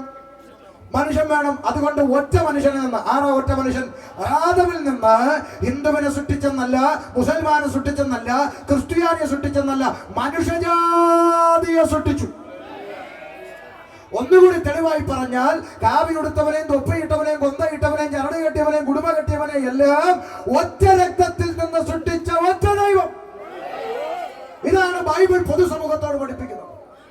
അപ്പുറത്ത് കിടക്കുന്ന കാവിയുടുത്തവനും ഇപ്പുറത്ത് കിടക്കുന്ന തൊപ്പിയിട്ടവനും എന്റെ കൂടപ്പിറപ്പാണെന്ന് പഠിപ്പിക്കുന്ന ഈ പുസ്തകമല്ലാതെ ഏത് പുസ്തകമാണ് ഞങ്ങൾ പ്രസംഗിക്കേണ്ടത്? പറ, ഏത് പുസ്തകമാണ് ഞങ്ങൾ പ്രസംഗിക്കേണ്ടത്? വർഗീയത ലെവലേശമില്ലാത്ത ഈ പുസ്തകമല്ലേ പ്രസംഗിക്കപ്പെടേണ്ടത്? അയ്യോ, ഈ ഉപദേശം എന്നെ പറഞ്ഞ കാവിയുടുത്തവനും തൊപ്പിയിട്ടവനും കൊന്തയിട്ടവനും ഒറ്റ രക്തത്തിന്റെ ഉടമയാണെന്നോ? അതേന്ന് ചുമ്മാ പറഞ്ഞായിരിക്കും ഞങ്ങളെ സന്തോഷിപ്പിക്കാൻ. അല്ലല്ല, പിന്നെ തെളിയിക്കാമോ? പിന്നെന്താ തെളിയിക്കാലോ? നാളെ രാവിലെ 4 ബോട്ടിലെടുക്കുക, 4 മൃഗങ്ങളുടെ രക്തം, ആട്, ആന, പോത്ത്, പശു എടുക്കുക, അടുത്ത മെഡിക്കൽ ലാബിലേക്ക് കൊടുക്കുക. മെഡിക്കൽ പെൺപിള്ളേർ 10 മിനിറ്റിൽ സ്റ്റിക്കർ ഒട്ടിച്ച് വെളിയിലോട്ട് വെക്കും. ഇത് ആട്, ഇത് ആന, ഇത് പോത്ത്, ഇത് പശു കണ്ടുപിടിക്കാനുള്ള സംവിധാനമൊക്കെ ഇപ്പൊ ലാബിലുണ്ട്. വീണ്ടും 4 ബോട്ടിലെടുക്കണം. മറക്കരുത്, ഒന്നിൽ ഇവിടെ അടുത്തുള്ള അമ്പലത്തിലെ പൂജാരിയുടെ രക്തം, ഇനിയൊന്നിൽ കത്തോലിക്ക പള്ളിയിൽ അച്ഛന്റെ രക്തം, ഇനിയൊന്നിൽ ജമാഅത്ത് പള്ളിയിലെ മുസ്ലിയാരുടെ രക്തം, ഇനിയൊന്നിൽ ഞങ്ങളുടെ ഉപദേശിയുടെ രക്തം എടുത്ത് അതേ ലാബിൽ തന്നെ കൊടുക്കുക. ഏതെങ്കിലും പിള്ളേർ സ്റ്റിക്കർ ഒട്ടിച്ച് തരുമോ? മാറിപ്പോവല്ലേ, മൂല ഇരിക്കുന്ന മുസ്ലിയാര്, അറ്റത്തിരിക്കുന്ന പൂജാരി, മേപ്പോട്ട് വെച്ചിട്ടുണ്ട് പള്ളിയിലച്ഛൻ, അങ്ങനെ തരുമോ? നിങ്ങൾ പറ, അങ്ങനെ തരുമോ? അങ്ങനെ തരത്തില്ല. ചിലപ്പോ ABCD ഗ്രൂപ്പൊക്കെ തിരിച്ചെന്നിരിക്കും. പക്ഷെ പിള്ളേർ ഇറങ്ങി വന്നിട്ട് പറയുന്നത് മനുഷ്യന്റെ സമയം മെനക്കെടുത്തരുത്, ഇതെല്ലാം മനുഷ്യന്റെ രക്തം, ഇതെല്ലാം മനുഷ്യന്റെ രക്തം. അതാ വേദപുസ്തകം പറയുന്ന ഒറ്റ രക്തത്തിൽ നിന്ന്, ആദാമ്യ രക്തത്തിൽ നിന്ന് മനുഷ്യജാതിയെ സൃഷ്ടിച്ച സൃഷ്ടാവ്. ദൈവത്തിന് ജാതി മതം ഇല്ല, മനസ്സിലായോ? ഒറ്റ രക്തത്തിൽ നിന്ന് സൃഷ്ടിച്ചത്. അതുകൊണ്ടല്ലേ ഇവിടെ രക്തം കൊടുക്കുമ്പോൾ ആർക്കും മസിലൊന്നും ഇല്ലല്ലോ? ഉണ്ടോ? സത്യം പറ, പൊതുസമൂഹം ഇത് കേൾക്കുന്നുണ്ട്. സത്യം പറ, രക്തം കൊടുക്കുമ്പോൾ മസിലുണ്ടോ? ജാതി ഉണ്ടോ? മതമുണ്ടോ? ക്രിസ്ത്യാനി ചെറുക്കൻ കൊന്തയും കുരിശും കഴുത്തിലിട്ട ക്രിസ്ത്യാനി ചെറുക്കൻ ബൈക്ക് ഓടിച്ചു പോയി ടിപ്പറിന്റെ അടിയിലോട്ട് ചെന്ന് കയറി തല പൊട്ടി മെഡിക്കൽ കോളേജിൽ കൊണ്ടു ചെന്നു. ഡോക്ടർ പറഞ്ഞു, ഇപ്പൊ 1 കുപ്പി ബ്ലഡ് അടച്ചാൽ കൊച്ചിന്റെ ജീവൻ രക്ഷിക്കാം. ക്രിസ്ത്യാനി ചെറുക്കന്റെ ക്രിസ്ത്യാനി അമ്മ ക്രിസ്ത്യാനി ദൈവത്തോട് കരയുക ICUയുടെ മുമ്പിൽ നിന്ന്, ഓപ്പറേഷൻ തിയേറ്ററിന്റെ പുറത്ത് നിന്ന്, എന്റെ ദൈവമേ ഈശോയെ, എന്റെ കുഞ്ഞിന് ആര് ബ്ലഡ് കൊടുക്കും? തൊട്ടടുത്ത ബെഡിൽ അമ്മയ്ക്ക് കൂട്ടിരിക്കാൻ വന്ന കാവി ഉടുത്ത RSSകാരൻ പറഞ്ഞു, അമ്മ കരയണ്ട അമ്മ, ഞാൻ തരാം ബ്ലഡ്. വേണ്ട വേണ്ട വേണ്ട, നീ BJP അല്ലേ, നീ ഇന്ന് വരെ ഒരു തള്ള പറഞ്ഞിട്ടുണ്ടോ? പറ, ഉണ്ടോ? പറയത്തില്ല. അപ്പൊ നമുക്ക് ജാതിയില്ല, രാഷ്ട്രീയമില്ല, മതമില്ല, ഒരു കുന്തമില്ല, കൊച്ചിന്റെ ജീവൻ രക്ഷിച്ചാൽ മതി. മനസ്സിലായോ? ഇവിടെ മതവും ജാതി ഇല്ലാത്ത നിമിഷങ്ങളുണ്ട്. അമ്പലത്തിലെ പൂജാരിയുടെ കിഡ്നി അടിച്ചു പോയി, ഒരു കിഡ്നി വേണമെന്ന് മനോരമയെ പരസ്യം ചെയ്തു. പരസ്യം കണ്ടു വന്നത് ജമാഅത്ത് പള്ളിയിലെ മുസ്ലിയാരാ. പുള്ളിക്ക് പൈസയ്ക്ക് ആവശ്യമുണ്ട്. ആ മുസ്ലിയാരുടെ കിഡ്നി എനിക്ക് വേണ്ടെന്ന് പൂജാരി പറഞ്ഞിട്ടുണ്ടോ? ഇല്ല. അപ്പൊ ജാതിയും മതവും ഒന്നും ഇല്ലാത്ത ചില നിമിഷങ്ങൾ മനുഷ്യന്റെ ജീവിതത്തിൽ വരില്ലേ? പിന്നെ എന്തിനായി മനുഷ്യന്മാർ തമ്മിലടിക്കണേ? ചിന്തിച്ചിട്ടുണ്ടോ? ഒറ്റ രക്തത്തിന്റെ ഉടമയല്ലേ? അല്ലേ? എന്തിനാ മനുഷ്യൻ തമ്മിലടിക്കുന്നത്? ചിന്തിച്ചു നോക്ക്. മേപ്പോട്ട് വലിക്കുന്ന ശ്വാസം കീഴ്പോട്ട് വിടാൻ പറ്റാതെ പോയാൽ വാഴപ്പുണ്ടി പോലെ താഴെ വീഴുന്ന മനുഷ്യനെ പൊക്കിയെടുക്കുന്നത് ഏത് പാർട്ടിക്കാരനാണോ ഏത് മതക്കാരനാണോ അവന് ബോധം വന്നാലേ അറിയൂ. അതാണ് ഈ മനുഷ്യന്റെ ജീവൻ. വേദപുസ്തകം പറഞ്ഞത് ഏതൊരു മനുഷ്യനും ഉറച്ചു നിന്നാൽ ഒരു ശ്വാസമേ ഉള്ളൂ. ഈ മേപ്പോട്ട് വലിക്കുന്ന കീഴ്പോട്ട് വിടാൻ പറ്റാതെ പോയാൽ പുലേനാർ കോട്ടയിൽ പോയി കിടന്ന് വലിക്കുന്നത് കണ്ടോ? ഒരു രക്ഷയില്ല. ഏത് മതക്കാരനും വലിക്കും, ഇല്ലേ? അത്രേ ഉള്ളൂ മനുഷ്യന്റെ ജീവൻ എന്ന് പറയുന്നത്. ജാതിയുടെ, മതത്തിന്റെ, വർണ്ണത്തിന്റെ, വർഗത്തിന്റെ, കളറിന്റെയും കൊടിയുടെയും ഒക്കെ പേരിൽ തമ്മിലടിക്കുന്ന ഈ മൂഢന്മാരായ മനുഷ്യന്മാർ ഓർക്കുന്നില്ല. ജാതി മതമൊന്നും ഇല്ലാത്ത നിമിഷങ്ങൾ മനുഷ്യന്റെ ജീവിതത്തിൽ വരും. അത് 2 പ്രളയം പഠിപ്പിച്ചിട്ടും പഠിക്കാത്ത പുള്ളിയുടെ പേരാണ് മലയാളി. നിന്റെ പറമ്പിലെ വെള്ളം എന്തിനാടി എന്റെ പറമ്പിൽ കൂടെ വരുന്നതെന്ന് ചോദിച്ചു വഴക്കുണ്ടാക്കിയ കുഞ്ഞമ്മ ഏതെങ്കിലും പറമ്പിൽ കൂടി വെള്ളം ഒന്ന് പോയാൽ മതി ഈശ്വര നിലവിളിച്ചു. എന്നിട്ട് പഠിച്ചോ? പഠിച്ചില്ല. അന്യർ അകത്ത് പ്രവേശിക്കരുത്, പട്ടിയുണ്ട് സൂക്ഷിക്കുക ബോർഡ് വെച്ചു. വെള്ളം അകത്തോട്ട് ഇരച്ചു കയറിയപ്പോൾ കൊച്ചുമക്കളും കൂടെ അന്യരെ വിളിച്ചിട്ട് പറയുക, പപ്പായും മമ്മിയും കുടുങ്ങി കിടക്കുന്നു, അന്യര് കയറി രക്ഷിക്കണമെന്ന്. അപ്പൊ പട്ടിയൊക്കെ ഒഴുകിപ്പോയത്. ആര് കയറി രക്ഷിച്ചു? അന്യര് കയറി രക്ഷിച്ചു. 3 മാസം കഴിഞ്ഞ് മക്കൾ നാട്ടിൽ ലീവിന് വന്നപ്പോൾ വെള്ളമൊക്കെ പോയപ്പോൾ മക്കൾ മതിലിന് 2 കട്ടയും കൂടെ പൊക്കി കെട്ടിയിട്ട് അടുത്ത ബോർഡ് വെച്ചു, അന്യരകത്ത് പ്രവേശിക്കരുത്, പുതിയ പട്ടിയുണ്ട് സൂക്ഷിക്കുക. ഇനി അടുത്ത പ്രളയം പറഞ്ഞ ഇവന് ബോധം വരാൻ. ഇതല്ലേ മനുഷ്യൻ? അതല്ലേ മനുഷ്യൻ? എവന്റെ ചിന്ത ഇതെല്ലാം പോകുമ്പോ മേപ്പോട്ട് കൊണ്ടുപോകുന്നു. എന്നാ പ്രളയം വന്നപ്പോഴോ ജാതി പ്രശ്നമില്ല, മതപ്രശ്നമില്ല. ഓരോരുത്തര് പിന്നെ ബിരിയാണി ചെമ്പിൻ്റെ അകത്ത് കയറ്റി വലിച്ചുകൊണ്ട് പോകുന്നു, പിന്നെ കെട്ടിപ്പിടിച്ച് ഉരുട്ടിക്കൊണ്ട് പോകുന്നു. ഒരുത്തൻ കുനിഞ്ഞു നിന്ന് മുതുക് കാണിച്ചു കൊടുക്കുന്നു ചവിട്ടി കയറാൻ. ദുരിതാശ്വാസ ക്യാമ്പിൽ കൊണ്ടിട്ടു. അവന് കിടക്കാൻ മെത്ത വേണ്ട, ബെഡ് വേണ്ട, ടാർപ്പ വലിച്ചിട്ട് അതിനകത്ത് കിടക്കുന്നു. അപ്പുറത്തെ ഹിന്ദുവിന്റെ കയ്യിൽ ഉരിഞ്ഞ് ഇവൻ പുതയ്ക്കുന്നു. അവന് കൊണ്ടുവന്ന പഴങ്കഞ്ഞി ഇവൻ തിന്നുന്നു, ഉണക്കമീൻ ഭാര്യ തിന്നുന്നു. ഇവന്റെ അക്കൗണ്ടിൽ ലക്ഷങ്ങൾ കിടപ്പുണ്ട്, എടുക്കാൻ നിവർത്തിയില്ലാത്തതുകൊണ്ട് അച്ചാറും കൂട്ടി ചോറുണ്ടെന്നു. ഒരു ജാതി മത പ്രശ്നം അവനില്ല. ഉപദേശിമാര് കൊണ്ടു കൊടുത്ത ചോറും അവൻ തിന്നു, മറ്റവൻ കൊണ്ടു കൊടുത്ത ചോറും തിന്നു, എല്ലാം തിന്നു സന്തോഷത്തോടെ. എന്തൊരു സ്നേഹം! ഇതൊക്കെ കാണുമ്പോൾ നമ്മൾ ഓർക്കും, ദൈവമേ എന്നും പ്രളയമായിരുന്നെങ്കിൽ, എന്നും പ്രളയമായിരുന്നെ കൊള്ളായിരുന്നു. എന്തൊരു സ്നേഹമാണ്! അപ്പൊ ദുരന്തം വരുമ്പോൾ മാത്രം സ്നേഹിക്കുന്ന വെറും ദുരന്തന്മാരാണ് ഇപ്പം മലയാളി. അതുകൊണ്ട് ഒരു കാര്യം പറയാം, ഇങ്ങനെ ജാതിയും മതവും വർണ്ണവും വർഗവും ഒക്കെ വിവേചനം നൽകി വർഗീയത പ്രസവിക്കപ്പെടുന്ന ഈ നാട്ടിൽ കാവിയെടുത്തവനും തൊപ്പിയിട്ടവനും കൊന്തയിട്ടവനും ഒറ്റ രക്തത്തിന്റെ ഉടമയാണെന്ന് പഠിപ്പിക്കുന്ന ഈ പുസ്തകമല്ലാതെ ഏത് പുസ്തകമാണ് ഞങ്ങൾ ഇവിടെ പ്രസംഗിക്കേണ്ടത്? നിങ്ങളെന്ന് പറഞ്ഞത് ഒറ്റ രക്തത്തിന്റെ ഉടമ. അതല്ലേ തലച്ചോറിനകത്തുണ്ടാവേണ്ടത്? കാവിയെടുത്തവനും തൊപ്പിയിട്ടവനും കൊന്തയിട്ടവനും ഒറ്റ രക്തമാണെന്നുള്ള തിരിച്ചറിവാണ് സുവിശേഷം ഞങ്ങളിൽ വരുത്തിയ മാറ്റം. അതുകൊണ്ടാണെന്ന് പല ആളുകളും ഞങ്ങൾ ഉപദേശിമാരെ കളിയാക്കി പറയും. ഈ തിരുവനന്തപുരത്തുള്ള ആളുകളൊക്കെ പറയും, ഓ യവന്മാർക്കൊരു നാണവമാനം ഇല്ലാത്തവന്മാരുടെ ആര്? ഓ ഈ ഉപദേശിമാര് തന്നെ. ഓ യവന്മാരെ അടിച്ചാലും ഇടിച്ചാലും ചവിട്ടി തേച്ചാലും യവന്മാര് പിന്നെയും വലിഞ്ഞേറി നാണം ഇല്ലാത്തവന്മാരെന്ന് പിന്നെയും വലിഞ്ഞേറി വരുന്നു. ഒരു നാണം ഇല്ലാത്തവന്മാര്. സത്യമല്ലേ ലിയോ പാസ്റ്ററെ? സത്യമല്ലേ? നമ്മൾ നാണവമാനം ഇല്ലാത്തവന്മാരല്ലേ? ഓ തന്നെ ഒരു നാണവമാനം ഇല്ലാത്തവന്മാരാ. ഓടി നടന്ന് അടിമേടിക്കുക, കൊച്ചു പിള്ളേര് വരെ നമ്മളെങ്ങ് തല്ലുക അല്ലേ? പക്ഷേ ഈ പൊതുസമൂഹം ഒരു കാര്യം മനസ്സിലാക്കണം, നിങ്ങൾ അടിച്ചാലും ഇടിച്ചാലും ചീത്ത വിളിച്ചാലും ചവിട്ടിത്തേച്ചാലും പിന്നെയും നാണമില്ലാതെ ഞങ്ങൾ വലിഞ്ഞു കയറി വരുന്നതിന്റെ കാരണം എന്താണെന്ന് ഒരു നിമിഷമെങ്കിലും എപ്പോഴെങ്കിലും സമയം കിട്ടുമ്പോൾ ഒന്ന് ചിന്തിക്കണം. ആ കാരണം ഒന്നേ ഉള്ളൂ, നീ അടിച്ചാലും ഇടിച്ചാലും ചീത്ത വിളിച്ചാലും ചവിട്ടി തേച്ചാലും അവൻ നീ എന്റെ കൂടെ പുറപ്പാത്തുള്ള തിരിച്ചറിവ് ഈ പുസ്തകം ഞങ്ങളുടെ തലച്ചോറിനകത്ത് തന്നതുകൊണ്ട് നീ കള്ളു കുടിച്ച് നടക്കുന്ന കാണുമ്പോൾ, നീ കഞ്ചാവ് പിടിച്ച് നടക്കുന്ന കാണുമ്പോൾ, നീ തുണിയില്ലാണ്ട് ഓടെ കിടക്കുന്ന കാണുമ്പോൾ, നിന്റെ കുടുംബം തകർന്നു പോകുന്നത് കാണുമ്പോൾ, നീ ആത്മഹത്യ ചെയ്യാൻ ഇറങ്ങിയെന്ന് കേൾക്കുമ്പോൾ, നീ ഡൈവേഴ്സ് ചെയ്യാൻ തുടങ്ങിയെന്ന് അറിയുമ്പോൾ, രക്തബന്ധങ്ങൾക്കുണ്ടാകാത്ത ഒരു വേദന, ഒരു പെയിൻ ഞങ്ങളുടെ ഹൃദയങ്ങളിൽ ദൈവം തരുന്നത് കൊണ്ടാണ് പിന്നെയും നാണമില്ലാതെ വലിഞ്ഞു കയറി വരുന്നത്. സഹോദര പ്രാർത്ഥിക്കട്ടെ എന്ന് ചോദിച്ചുകൊണ്ട് വലിഞ്ഞു കയറി വരാനുള്ള കാരണം നീ എന്റെ കൂടപ്പിറപ്പാന്നുള്ള തിരിച്ചറിവ് ഈ പുസ്തകം തന്നത് കൊണ്ടാണ്. മനസ്സിലായോ? ആമേൻ. ആ തിരിച്ചറിവ് ദൈവം ഞങ്ങൾക്ക് നൽകിയതാ. അതുകൊണ്ടാ എത്ര ചീത്ത വിളിച്ചാലും ഇപ്പം ഈ പ്രസംഗിക്കുന്ന നിമിഷം ഈ പന്തലിന്റെ അകത്തോട്ട് ചരട് കെട്ടിയോ തൊപ്പിയിട്ടോ കൊന്തയിട്ടോ ഒരുത്തൻ ഇങ്ങോട്ട് കയറി വന്നാൽ ഈ ഉച്ചഭാഷണയിലൂടെ പരസ്യമായി പറയാം, ഇവിടെ ഇരിക്കുന്ന മുഴുവൻ ഉപദേശിമാരും അവന്റെ തോളെ കൈവച്ചിട്ട് ആദ്യം വിളിക്കുന്നത് എന്തായിരിക്കും നിങ്ങൾ പറ? ബ്രദറെ, സഹോദര. അങ്ങനെ വിളിക്കാൻ തക്കവണ്ണം ഞങ്ങളുടെ തലച്ചോറിന്റെ അകത്ത് സുവിശേഷം വരുത്തിയ മാറ്റമാണ് മാനസാന്തരം എന്ന് ഞങ്ങൾ പറയുന്നു. സകല മനുഷ്യനെ ഒന്നുപോലെ കാണാൻ കഴിയുന്ന, സകല മനുഷ്യനെ ഒന്നുപോലെ ചേർത്ത് പിടിക്കാൻ കഴിയുന്ന, സകല മനുഷ്യനെ സഹോദര എന്ന് വിളിക്കാൻ കഴിയുന്ന ഒരു തലച്ചോറാണ് സുവിശേഷം ഞങ്ങളിൽ വരുത്തിയ മാറ്റം. ഇതാണ് ഞങ്ങൾ പ്രസംഗിക്കുന്നത്. വർഗീയതയല്ല ഞങ്ങൾ പ്രസംഗിക്കുന്നത്. അതുകൊണ്ടാണ് ഈ കെട്ടിടത്തിന്റെ അകത്ത് ഷമീറും സിയാദും നസീറും സുധനും സുരേഷും ലിയോയും ഒന്നിച്ചിരുന്ന് ഒരു ദൈവത്തെ ആരാധിക്കുന്നത്. മനസ്സിലാകുന്നുണ്ടോ?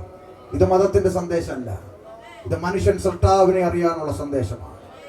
അതുകൊണ്ട് ഇങ്ങനെ പറയാം, വേദപുസ്തകം വളരെ വ്യക്തമായി പറയുന്നു, ഏകനാൽ പാപവും പാപത്താൽ മരണവും ലോകത്തിൽ പ്രവേശിച്ചു, സകല മനുഷ്യരും പാപത്തിലായി. ആദാമ്യ പാപം നിമിത്തം സകല മനുഷ്യരും പാപത്തിലായി. എന്തുകൊണ്ട്? ഒറ്റ രക്തത്തിന്റെ ഉടമകളായതുകൊണ്ട്. ആദാമ്യ രക്തത്തിൽ നിന്നാണ് സകല മനുഷ്യൻ സൃഷ്ടിക്കപ്പെട്ടത്. അതുകൊണ്ട് ആദാമ്യ പാപം സകല മനുഷ്യരിലേക്കും പ്രവേശിച്ചു എന്ന് വേദപുസ്തകം പറയുന്നു. അതുകൊണ്ട് വേദപുസ്തകം പ്രഖ്യാപിച്ചു, ഏകനാൽ പാപവും പാപത്താൽ മരണവും ലോകത്തിൽ പ്രവേശിച്ചു, സകല മനുഷ്യരും പാപത്തിലായി. രണ്ടാം ഘട്ടം കഴിഞ്ഞു. അടുത്ത ഘട്ടമാണ് പ്രധാനപ്പെട്ട ഘട്ടം. അത് പറഞ്ഞ വാക്കുകൾ അവസാനിപ്പിക്കാം. എന്താണ്? പാപത്തിൽ വീണുപോയ മനുഷ്യൻ പാപത്തിൽ നിന്ന് പാപത്തിലേക്ക് പിന്നെയും സഞ്ചരിച്ചു തുടങ്ങി. നന്മ ചെയ്യുവാൻ കഴിയാത്ത നിലവാരത്തിൽ മനുഷ്യൻ തിന്മയുടെ പിടിയിൽ അകപ്പെട്ടു. ഓരോ ദിവസങ്ങളും ഓരോ മണിക്കൂറും പാപത്തിന്റെ പടുകുഴിയിലേക്ക് മനുഷ്യൻ സഞ്ചരിച്ചുകൊണ്ടേയിരുന്നു. പാപം മനുഷ്യന്റെ അകത്ത് പ്രവേശിച്ചപ്പോൾ മനുഷ്യന് സംഭവിച്ച ഏറ്റവും വലിയ ദുരന്തം എന്താണെന്ന് വേദപുസ്തകം വെളിപ്പെടുത്തി. എന്താണത്? റോമാലേഖനം 1-ാം അധ്യായം 21, 22, 23 വാക്യങ്ങളിലേക്ക് നമ്മുടെ ശ്രദ്ധയെ കൊണ്ടുവരാം വേഗത്തിൽ. അവർ ദൈവത്തെ അറിഞ്ഞിട്ടും ആ. അവനെ ദൈവമെന്ന് ഓർത്ത് മഹത്വീകരിക്കുകയോ ആ.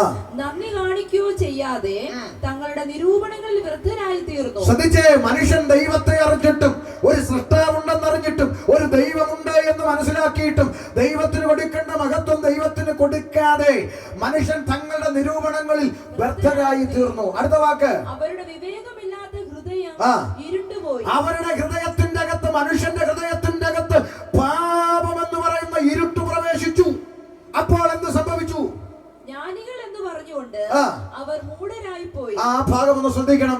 ഈ പാപം അകത്ത് കയറിയപ്പോൾ മനുഷ്യന്റെ തലച്ചോറിന്റെ അകത്ത് ഒരു ചിന്ത വന്നു, എനിക്കെല്ലാം അറിയാം, എന്നെ ആരും പഠിപ്പിക്കണ്ട. മനുഷ്യന്റെ ഒരു പൊതുവായ ചിന്തയാണ്. പാപം അകത്തിരിക്കുമ്പോൾ പറയുന്നത് കേൾക്കാൻ പറ്റില്ല. ഓ, എന്നെ ഇതൊന്നും പഠിപ്പിക്കണ്ട. ഞാൻ ഓർക്കുന്നൊരു സംഭവം, തിരുവനന്തപുരത്തിന്റെ തെക്കേ അറ്റം പാലോട് ഒരു കൺവെൻഷന് പോയി. അല്പം നേരത്തെ ചെന്നു. അപ്പൊ സംഘാടകർ പറഞ്ഞു, നമുക്ക് ഇച്ചിരി സമയം ബാക്കിയുണ്ടല്ലോ. ഉണ്ട്, അപ്പുറത്തെ വീട്ടിൽ എൻ്റെ ഒരു ബന്ധുവുണ്ട്. ആ, പുള്ളി ഒരു സാമുദായിക ക്രിസ്ത്യാനിയാണ്. ആ, എന്നാലും പുള്ളിയോടൊന്ന് സുവിശേഷം പറയാം. ഞാൻ പറഞ്ഞു പറയാം. അങ്ങനെ ഞങ്ങൾ ആ വീട്ടിൽ ചെന്നു. അവിടുത്തെ അച്ചായൻ ചാരി കസേരയിൽ ചാരി ഇരിക്കുകയാണ്. ആ പാസ്റ്റർ പറഞ്ഞു, ഇത് ഇന്ന് പ്രസംഗിക്കുന്ന ഉപദേശിയാ. ആ, പുള്ളി മുസ്ലിമിൽ നിന്ന് യേശുവിനെ അറിഞ്ഞു വന്നാ. ആണോ? ആ, സന്തോഷം. അച്ചായനോട് സംസാരിക്കാൻ വന്ന. ആ, അപ്പൊ ഞാൻ ചോദിച്ചു, അച്ചായൻ എങ്ങനെ ഈ പ്രാർത്ഥനയ്ക്കൊക്കെ സംബന്ധിക്കാറുണ്ടോ? ആ, അങ്ങനൊന്നും ഇല്ലടാ. ഞാൻ ചോദിച്ചു, അതെന്താ അച്ഛാ അങ്ങനെ? ഓ, എനിക്ക് വയസ്സ് 54 ആയടാ പോയി. അപ്പൊ ഞാൻ ചോദിച്ചു, അതെന്നാ അച്ഛാ അങ്ങനെ? അല്ല, 54 വർഷമായിട്ട് ഞാൻ ക്രിസ്ത്യാനി അല്ലയോ, എൻ്റെ അടുത്ത് ഇനി ആരാ യേശുവിനെ കുറിച്ച് പറയാനെന്ന്. അപ്പൊ പുള്ളിയുടെ ചിന്ത 54 വർഷമായിട്ട് പുള്ളി ക്രിസ്ത്യാനിയാണ്ട് പുള്ളിക്കെല്ലാം അറിയാം, എന്നെ ആരും പഠിപ്പിക്കണമെന്ന ചിന്തയാ. അപ്പൊ എനിക്ക് മനസ്സിലായി, ഇനി ഒന്നും അങ്ങോട്ട് പറഞ്ഞിട്ട് കാര്യമില്ല. കുടം കമഴ്ത്തി വെച്ച് വെള്ളം ഒഴിക്കുന്ന പോലെ ഉള്ളൂ. വെറുതെ നമ്മുടെ സമയം വേസ്റ്റ് ആക്കിയിട്ട് കാര്യമില്ല. അപ്പൊ ഞാൻ പറഞ്ഞു, ശരി അച്ഛാ, എന്നാ ഞാനൊന്ന് പ്രാർത്ഥിച്ചിട്ട് അങ്ങ് പോവുക. ആ, പ്രാർത്ഥിച്ചു, അത് നല്ലതാ. ആ, പ്രാർത്ഥിക്കാൻ എഴുന്നേറ്റ് നിന്നപ്പോ എന്റെ മനസ്സിന്റെ അകത്ത് വന്നൊരു ചോദ്യം, ചുമ്മാ ഒരു കൊച്ചു ചിന്ത, വെറുതെ ഒരു ചെറിയ ചിന്ത. ഞാൻ അച്ഛനോട് ചോദിച്ചു, അച്ഛാ, ഞാൻ അച്ഛനോട് ഒരു കാര്യം ചോദിച്ചോട്ടെ? ആ, എന്നാ മോനെ? ഞാൻ പറഞ്ഞു, അച്ഛാ, ഈ യേശുവിന്റെ പേരെന്താന്ന് ചോദിച്ചു. യേശുവിന്റെ കൊണ്ടുന്നില്ല, യേശുവിന്റെ പേരെന്താന്ന് ചോദിച്ചു. ഉടനെ ഈ പുള്ളിക്കാരൻ 54 വർഷമായിട്ട് ക്രിസ്ത്യാനിയാ. യേശുവിന്റെ പേരെന്താന്ന് ചോദിച്ചപ്പോൾ പുള്ളി എന്നോട് പറഞ്ഞ മറുപടി കേൾക്കണോ? അത് പുള്ളി പറഞ്ഞ പോലെ തന്നെ ഞാൻ നിങ്ങളോട് പറയാം. പുള്ളി എന്നോട് പറയുക, യേശുവിന്റെ പേര് യേശു, ഇപ്പൊ വേറെന്തൊരു പേരിരിക്കണം യേശുവിനെന്ന്. നിങ്ങളൊന്ന് ചിന്തിച്ചു നോക്കേ. യേശുവിന്റെ പേര് യേശു, ഇപ്പൊ വേറെന്തൊരു പേരിരിക്കണം യേശുവിന്. നിങ്ങൾ ചിലർ കണ്ണം തള്ളി നോക്കുക, യേശുവിന് വേറെ പേരുണ്ടോ? ദൈവം നമ്മോടുകൂടെ എന്ന അർത്ഥമുള്ള ഇമ്മാനുവേൽ എന്ന് അവന് പേർ വിളിക്കപ്പെടും എന്ന് തിരുവെടുത്ത് പറയുമ്പോൾ യേശുവിന്റെ പേരെന്താ? യേശു. പക്ഷെ 54 വർഷമായിട്ട് അച്ഛനാരാ? ക്രിസ്ത്യാനിയാ. പക്ഷെ യേശുവിന്റെ പേര് അറിയില്ല. എന്തുകൊണ്ട് അറിയില്ലെന്ന് ചോദിച്ചാൽ സിമ്പിളാണ്. വേദപുസ്തകം വായിക്കാൻ നേരമില്ലല്ലോ. വേദപുസ്തകം എടുത്ത് ഷോക്കേസിന്റെ അകത്ത് വെച്ച് കറണ്ട് ചാർജിന്റെ കോപ്പിയും കരമടച്ചതിന്റെ രസീതും തൊഴിലുറപ്പിന്റെ ചീട്ടും നോട്ടീസും എല്ലാം കൊണ്ടുവച്ച് ചെമ്പരത്തിപ്പവും പറിച്ചിട്ട് ചന്ദനത്തിരിയും കത്തിച്ച് പുകച്ച് പുസ്തകം എടുത്ത് ഷോക്കേസിൽ വെച്ച് റോഡിൽ കൂടെ ഓലക്കാലം പിടിച്ചുകൊണ്ടാണ് നടപ്പ്. ഓലക്കാലം പിടിച്ചുകൊണ്ട് നടക്കുന്നത് അഭിമാനവും വേദപുസ്തകം പിടിച്ചുകൊണ്ട് നടക്കുന്നവൻ ഇച്ചീച്ചിവായി മാറുന്ന കാലമായത്. മനസ്സിലായോ? അപ്പൊ ഈ പറയുന്നത് വല്ല ഉള്ളതാണോ എന്താണോ എന്ന് അറിയണമെങ്കിൽ വീട്ടിലിരിക്കുന്ന തിരുവെടുത്ത് അതിന്റെ പൊടിയൊക്കെ തട്ടിക്കളഞ്ഞ് ഒന്ന് എന്ത് ചെയ്യണം? വായിക്കണം. പിന്നെ ചിലർ ഈ ബൈബിൾ വായിക്കുമ്പോൾ കുറച്ച് അറിവില്ലായ്മയുണ്ട്. ചിലർ ബൈബിൾ വായിക്കുന്നത് എങ്ങനെയെന്നറിയോ? ബൈബിൾ എടുത്ത് ഇങ്ങനെ അങ്ങോട്ട് കയ്യെ വെച്ചിട്ട് സ്വോത്ര സ്വോത്ര സ്വോത്ര സ്വോത്ര സ്വോത്രം എന്ന് പറഞ്ഞ് നടുക്കുന്നു തുറക്കുമ്പം യോവാണ് കിട്ടുന്നെങ്കിൽ യോ എന്ന് പറഞ്ഞ് അടയ്ക്കുകയും ചെയ്യും. അപ്പൊ അങ്ങനെ നടുക്കുന്ന് തുറക്കുമ്പോൾ കിട്ടുന്നതല്ല ദൈവം സംസാരിക്കുക എന്ന് പറയുന്നത്. അങ്ങനെ ചില പെന്തിക്കോസുകാർക്കും തെറ്റിദ്ധാരണയുണ്ട്, അതൊക്കെ മാറണം. പകുതിക്ക് തുറക്കുമ്പോൾ കിട്ടുന്നു ഒന്നും അല്ല ദൈവം സംസാരിക്കുന്നു. പിന്നെ യോബ് കിട്ടിയ യോ എന്ന് പറഞ്ഞ് അടച്ചിട്ട് പിന്നെ വിരൽ ഇച്ചിരി ഇങ്ങോട്ട് നീട്ടും. കാര്യം യോബ് കഴിഞ്ഞ അടുത്ത് എന്തുവാ? സങ്കീർത്തനം. അത് കിട്ടാൻ വേണ്ടിയാണ് ഈ പരിപാടി. എന്നാൽ തുറക്കുമ്പോൾ 51 സങ്കീർത്തനമാണ്, പിന്നെ അടയ്ക്കും. 22 ആണെങ്കിൽ പിന്നെ അടയ്ക്കും. എന്നിട്ട് പിന്നെ പോരാട്ടം. അത് കഴിഞ്ഞ് പിന്നെ കുറച്ചുകൂടി ഒന്ന് കഴിഞ്ഞ് വീണ്ടും തുറക്കും. ചുരുക്കി പറഞ്ഞാൽ നല്ലൊരെണ്ണം കിട്ടുന്നവര് തുറന്നുകൊണ്ടിരിക്കും. പിന്നെ നല്ലൊരെണ്ണം കിട്ടുമ്പോൾ വരയിട്ട് വെക്കും. എന്നിട്ട് ഞായറാഴ്ച ചർച്ച ചെയ്യുന്നുണ്ട്. ദൈവാത്മാവ് എനിക്ക് എന്നൊരു വാക്യം വായിച്ചുകൊണ്ടിരുന്നുള്ള പച്ചക്കള്ളം. ദൈവാത്മാവ് തന്നെയൊന്നും അല്ല, കുത്തിയിരുന്ന് കണ്ടുപിടിച്ചതാ, തപ്പി പിടിച്ചതാ. ദൈവാത്മാവിനൊന്നും പറയണ്ട. അതുകൊണ്ട് അതിൽ കള്ളമൊന്നും പറയരുത്. അതുകൊണ്ട് എന്ത് ചെയ്യണം? ദൈവം സംസാരിക്കില്ലെന്ന് ചോദിച്ചാൽ ദൈവം സംസാരിക്കും. ദൈവം സംസാരിക്കും എന്നുള്ളതിന്റെ ഏറ്റവും വലിയ തെളിവാണ് ഞാൻ പ്രസംഗിക്കുന്നത്. ഇസ്ലാമിക പശ്ചാത്തലത്തിൽ ജനിച്ചു വളർന്ന് 7 വർഷം മദ്രസയിൽ ഖുർആൻ മാത്രം പഠിച്ച് ശീലിച്ച ഞാൻ ഇന്ന് വരെ ഒരു ബൈബിൾ കോളേജിന്റെ പടി കണ്ടിട്ടില്ല. അവസരം കിട്ടാത്തതുകൊണ്ടോ? തെറ്റായതുകൊണ്ടല്ല കേട്ടോ. ബൈബിൾ കോളേജിലൊക്കെ പഠിക്കാൻ കിട്ടിയ അവസരം ലോട്ടറിയാ, ചാടി പിടിച്ചോണം. ഞാൻ പറഞ്ഞത് എനിക്ക് അവസരം കിട്ടിയില്ല. എന്നിട്ടും ഞാൻ ഈ യേശു ക്രിസ്തുവിനെ പ്രസംഗിക്കണമെങ്കിൽ അത് ദൈവം സംസാരിക്കുന്നു എന്നുള്ളതിന്റെ തെളിവാണ്. പരിശുദ്ധാത്മാവ് നമ്മെ പഠിപ്പിക്കും. കൃത്യമായി പഠിപ്പിക്കുന്ന ദൈവമാണ് പരിശുദ്ധാത്മാവ്. യേശു കർത്താവ് ജീവിക്കുന്ന ദൈവമാണെന്ന് അനുഭവിച്ചത് കൊണ്ടാണ് ഷമീർ അബ്ദുൽ സലാം യേശുവിന്റെ പുറകെ ഇറങ്ങിയത്. അല്ലേ? അല്ല, ദൈവം ഇല്ലാഞ്ഞിട്ടൊന്നും അല്ലല്ലോ. ലോകത്തിൽ എല്ലാ മതങ്ങളിലും ശ്രേഷ്ഠമായ മതത്തിലാണ് ജനിച്ചു വളർന്നത്. അത് വിട്ടേച്ച് ഇങ്ങോട്ട് വിടണമെങ്കിൽ ഇവിടെ ദൈവമുണ്ട് എന്ന് വിശ്വസിക്കാൻ കഴിഞ്ഞത് കൊണ്ടാണ്. അപ്പൊ ദൈവം സംസാരിക്കുന്ന ദൈവമാണ്, അതിൽ തർക്കമൊന്നുമില്ല.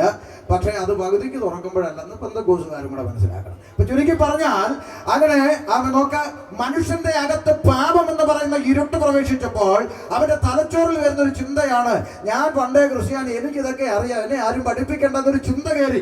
ജ്ഞാനികളെന്ന് പറഞ്ഞുകൊണ്ട് അവർ മൂഢരായി പോയി. എന്നിട്ട് അവരെന്താ ചെയ്തതെന്നൊന്ന് വായിച്ചേ, വേഗം വായിച്ചേ. എന്നിട്ട് അവരെന്താ ചെയ്തേ?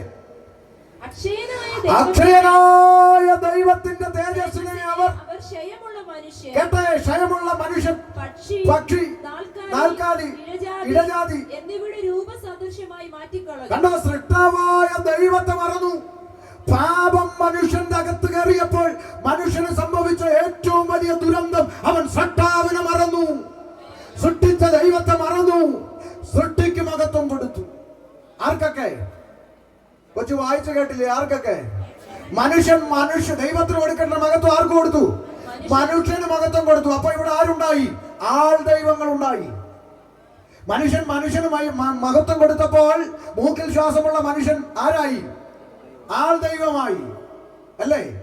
ഇപ്പൊ കേരളത്തിൽ ആൾ ദൈവങ്ങളെ തട്ടിയിട്ട് നടക്കാൻ മേല. ചില മാസങ്ങൾക്ക് മുമ്പ് ഞാനും പത്രത്തിൽ വായിച്ചു, കേരളത്തിൽ അറിയപ്പെടുന്ന ഒരാൾ ദൈവത്തിന് പനിയാ, പ്രാർത്ഥിക്കണമെന്ന്. എന്നിട്ടും മനസ്സിലാക്കാത്ത മണ്ടം മലയാളിയല്ലേ? ഒന്ന് ചിന്തിച്ചേ. മനുഷ്യന് മഹത്വം കൊടുത്തപ്പോൾ ഇവിടെ എന്തുണ്ടായി? ആൾ ദൈവങ്ങൾ ഉണ്ടായി. അടുത്ത വാക്കെന്താ? മനുഷ്യൻ. പിന്നെ പക്ഷിക്ക് മഹത്വം. അടുത്തത് നാൽക്കാലിക്ക് മഹത്വം കൊടുത്തു. അടുത്തത് ഇഴജാതിക്ക് മഹത്വം കൊടുത്തു. പാരമ്പര്യം പറയുന്ന ക്രിസ്ത്യാനി നാലിനെയും കൂടെ ഒന്നിച്ച് ഒരു കണ്ണാടി കൂട്ടിലാക്കി ജംഗ്ഷനിൽ വെച്ച് മഹത്വം കൊടുക്കുന്നു. മനസ്സിലായില്ല? ആ ഒരു നാൽക്കാലിയുണ്ട്, മേലെ ഇരുകാലി മനുഷ്യനുണ്ട്, കീഴെ ഇഴജാതിയുണ്ട്. ഒന്നുകൂടെ സൂക്ഷിച്ചു നോക്കിയാൽ ഇഴജാതിക്ക് 2 ചിറകും കൂടെ വരച്ചു വെച്ചിട്ടുണ്ട്. സകലവും നിവൃത്തിയായി. മനസ്സിലായോ? ഇതൊന്നും വായിക്കാനോ മനസ്സിലാക്കാനോ ഇവിടെ മനുഷ്യന്മാർക്ക് നേരമില്ല. സൃഷ്ടാവായ ദൈവത്തിൽ നിന്ന് അകന്നുപോയ മനുഷ്യന്റെ ഹൃദയത്തിൽ ഇരുട്ട് കയറിയപ്പോൾ അവൻ സൃഷ്ടാവിന് കൊടുക്കേണ്ട മഹത്വം സൃഷ്ടികൾക്ക് പങ്കുവെച്ചെന്ന് തിരുവെഴുത്ത വായിച്ചത്. അക്ഷയനായ ദൈവത്തിന്റെ തേജസ്സിനെ ക്ഷയമുള്ള മനുഷ്യൻ, പക്ഷി, നാൽക്കാലി, ഇഴജാതി എന്നിവയുടെ രൂപസാദൃശ്യമാക്കി മാറ്റിക്കളഞ്ഞു. കാരണം മനുഷ്യന്റെ ഹൃദയക്കൂടിന്റെ അകത്ത്, ദൈവം വസിക്കേണ്ട മന്ദിരത്തിന്റെ അകത്ത് ആര് കയറി? ഇരുട്ട് കയറി, പാപം കയറി. ദൈവം വസിക്കേണ്ടുന്ന മന്ദിരം ഇരുട്ടിൻ്റെതായി കീഴടക്കപ്പെട്ടു. മനുഷ്യൻ സൃഷ്ടാവിൽ നിന്ന് അകന്നുപോയി. ഈ ഇരുട്ടിൽ നിന്ന് ഒരു രക്ഷ തേടി മനുഷ്യൻ അവന്റെ കർമ്മക്രിയകൾ ആരംഭിച്ചു. ഈ ഇരുട്ടിൽ നിന്ന് രക്ഷ പ്രാപിപ്പാൻ മോക്ഷം തേടി മനുഷ്യൻ അലയാൻ തുടങ്ങി. കിട്ടിയോ? ഇല്ല. മോക്ഷം തേടി നേർച്ച കാഴ്ചകൾ നടത്തി, കിട്ടിയില്ല. മോക്ഷം തേടി തീർത്ഥയാത്രകൾ നടത്തി, കിട്ടിയില്ല. മോക്ഷം തേടി മനുഷ്യൻ അവനെ കൊണ്ടാവുന്നതെല്ലാം ചെയ്യാൻ തുടങ്ങി. ഹൃദയക്കൂടിന്റെ അകത്തിരിക്കുന്ന പാപമെന്ന ഇരുട്ടിൽ നിന്ന് ഒരു വെളിച്ചം തേടി അവൻ ഈശ്വരന്മാരോട് നിലവിളിക്കാൻ തുടങ്ങി. പ്രാർത്ഥനാ സൂക്തങ്ങൾ പുരാണങ്ങളിൽ കുറിക്കപ്പെട്ടു. തമസോമാം ജ്യോതിർഗമയ, ഇരുട്ടിൽ നിന്ന് വെളിച്ചത്തിലേക്ക് നയിക്കൂ ഭഗവനെന്ന് മനുഷ്യന്റെ പ്രാർത്ഥനാ സൂക്തങ്ങൾ പുരാണങ്ങളിൽ കുറിക്കപ്പെട്ടു. ഇസ്ലാമികളോട് ചോദിച്ചാൽ അവർ പറയും, ആമേൻ, ഇങ്ങനെ എഴുതി വെച്ചു, റബ്ബുൽ ആലമീനായ തമ്പുരാനെ, നീ എന്റെ പാപത്തെ മഞ്ഞവെള്ളം കൊണ്ട് കഴുകുന്നില്ലെങ്കിൽ ഇഹത്തിലും പരത്തിലും എനിക്ക് യാതൊരു നന്മയും ലഭിക്കില്ലല്ലോ റബ്ബേ എന്ന് പ്രവാചകന്റെ പ്രാർത്ഥനാ സൂക്തം ഹദീസുകളിൽ കുറിക്കപ്പെട്ടു. ക്രിസ്ത്യാനിയോട് ചോദിച്ചാൽ അവൻ പറയും, പൗലോസ് എഴുതി വെച്ചു, അയ്യോ, ഞാൻ അരിഷ്ട മനുഷ്യൻ, പാപത്തിനടിമയായ ശരീരത്തിൽ നിന്ന് എന്നെ ആര് വിടുവിക്കും? സകല വേദങ്ങളും ഒന്നിച്ചൊരുപോലെ പറഞ്ഞു മനുഷ്യൻ പാപിയാണ്. പാപമെന്ന ഇരുട്ടിൽ നിന്ന് രക്ഷ തേടി മനുഷ്യൻ ഈശ്വരന്മാരോട് നിലവിളിച്ചു, കിട്ടിയില്ല. നേർച്ച കാഴ്ചകൾ നടത്തി, കിട്ടിയില്ല. തീർത്ഥയാത്രകൾ നടത്തി, കിട്ടിയില്ല. പുണ്യകർമ്മ ക്രിയാദികൾ നടത്തി, കിട്ടിയില്ല. എന്തിനധികം പറയുന്നു? മോക്ഷം തേടി, ഈശ്വര കടാക്ഷം തേടി, കൂടപ്പറപ്പായ പച്ച മനുഷ്യനെ വെട്ടിനുറുക്കി പത്തനംതിട്ട ഇരന്തൂരിൽ നരബലി നടത്തി നോക്കി. കിട്ടിയോ മോക്ഷം? കിട്ടിയില്ല. അകത്ത് കിടന്ന് ഉണ്ട തിന്നുകയാണിപ്പോ. ഇപ്പൊ ഉണ്ടയില്ല, ചപ്പാത്തിയാണ്, ആട്ടെ, തിന്നുകയാണ്. ചുരുക്കി പറഞ്ഞാൽ മനുഷ്യനാവുന്ന വഴി 58 നോക്കിയിട്ടും മോക്ഷം കിട്ടാതെ അലഞ്ഞപ്പോൾ സകല മനുഷ്യന്റെയും പ്രാർത്ഥനയ്ക്ക് മറുപടിയായി ഇന്നേക്ക് 2000 വർഷങ്ങൾക്കപ്പുറത്ത് സാക്ഷാൽ ദൈവം വേഷത്തിൽ മനുഷ്യനായി ലോകത്തിലേക്ക് ഇറങ്ങി വന്ന് പാലസ്തീന്റെ പച്ചമണ്ണിൽ കാലമർത്തിച്ച വിട്ടി നിന്ന് ലോകത്തോട് വിളംബരം ചെയ്തു, ഞാൻ ലോകത്തിന്റെ വെളിച്ചമാകുന്നു, എന്നിൽ വസിക്കുന്നവരാരും ഇരുളിൽ നടക്കുകയില്ല. ഇന്ന് രാത്രി ചുറ്റുമല ദേശമേ, ഞാൻ ലോകത്തിന്റെ വെളിച്ചമാണെന്ന അവകാശത്തോടെ അധികാരത്തോടെ ലോകത്തോട് പ്രസ്താവിച്ച, ലോകം കണ്ട ഒരേ ഒരു പ്രസംഗകൻ, ലോകം കണ്ട ഒരേ ഒരു പ്രവാചകൻ, ലോകം കണ്ട ഒരേ ഒരു മഹാഗുരു, അവനത്ര ഇന്ന് രാത്രിയിൽ ഷമീർ അബ്ദുൽ സലാം പ്രസംഗിക്കുന്ന നാസറേത്തുകാരനായ യേശു ക്രിസ്തു. അതുകൊണ്ട് ഈ രണ്ടാം രാത്രിയിൽ ഞങ്ങൾ ദേശത്തോട് വിളംബരം ചെയ്യുന്നു, മറ്റൊരുത്തനിലും രക്ഷയില്ല, മറ്റൊരുത്തനിലും രക്ഷയില്ല. നാം രക്ഷ പ്രാപിപ്പാൻ ആകാശത്തിന്റെ കീഴിൽ മനുഷ്യരുടെ ഇടയിൽ യേശു ക്രിസ്തു എന്ന ഏക നാമമല്ലാതെ പോരാ, ഏക സത്യ സുവിശേഷമല്ലാതെ പോരാ, ഏക സത്യ നിത്യ ദൈവമല്ലാതെ മറ്റൊരു രക്ഷാ മാർഗം ഇല്ലവേ ഇല്ല. അതാണ് സുവിശേഷം. അത് പറയാനാണ് സുവിശേഷം. അത് പറയാനാണ് സുവിശേഷ യോഗം. അത് പറയാൻ ഒക്കത്തില്ലെങ്കിൽ വല്ല തൊഴിലുറപ്പിനൊക്കെ പോകുന്നേ നല്ലത്. അത് സങ്കടം കൊണ്ട് പറഞ്ഞതാണ്. സുവിശേഷ യോഗം കെട്ടി പന്തലും കെട്ടി നോട്ടീസിലും വെച്ചിട്ട് വാ തുറന്ന സുവിശേഷം പറയുകയല്ല. എല്ലാ ഉപവാസ പ്രാർത്ഥനയുടെ എന്നാ പിന്നെ ഇതിൻ്റെ അകത്ത് കയറ്റി അങ്ങ് വെച്ചാൽ പോലെ. ഇത് പുറത്ത് വെച്ചിട്ടുണ്ടെങ്കിൽ പൊതുസമൂഹം കേൾക്കുന്നെങ്കിൽ അവിടെ പറയേണ്ടത് സുവിശേഷമാണ്.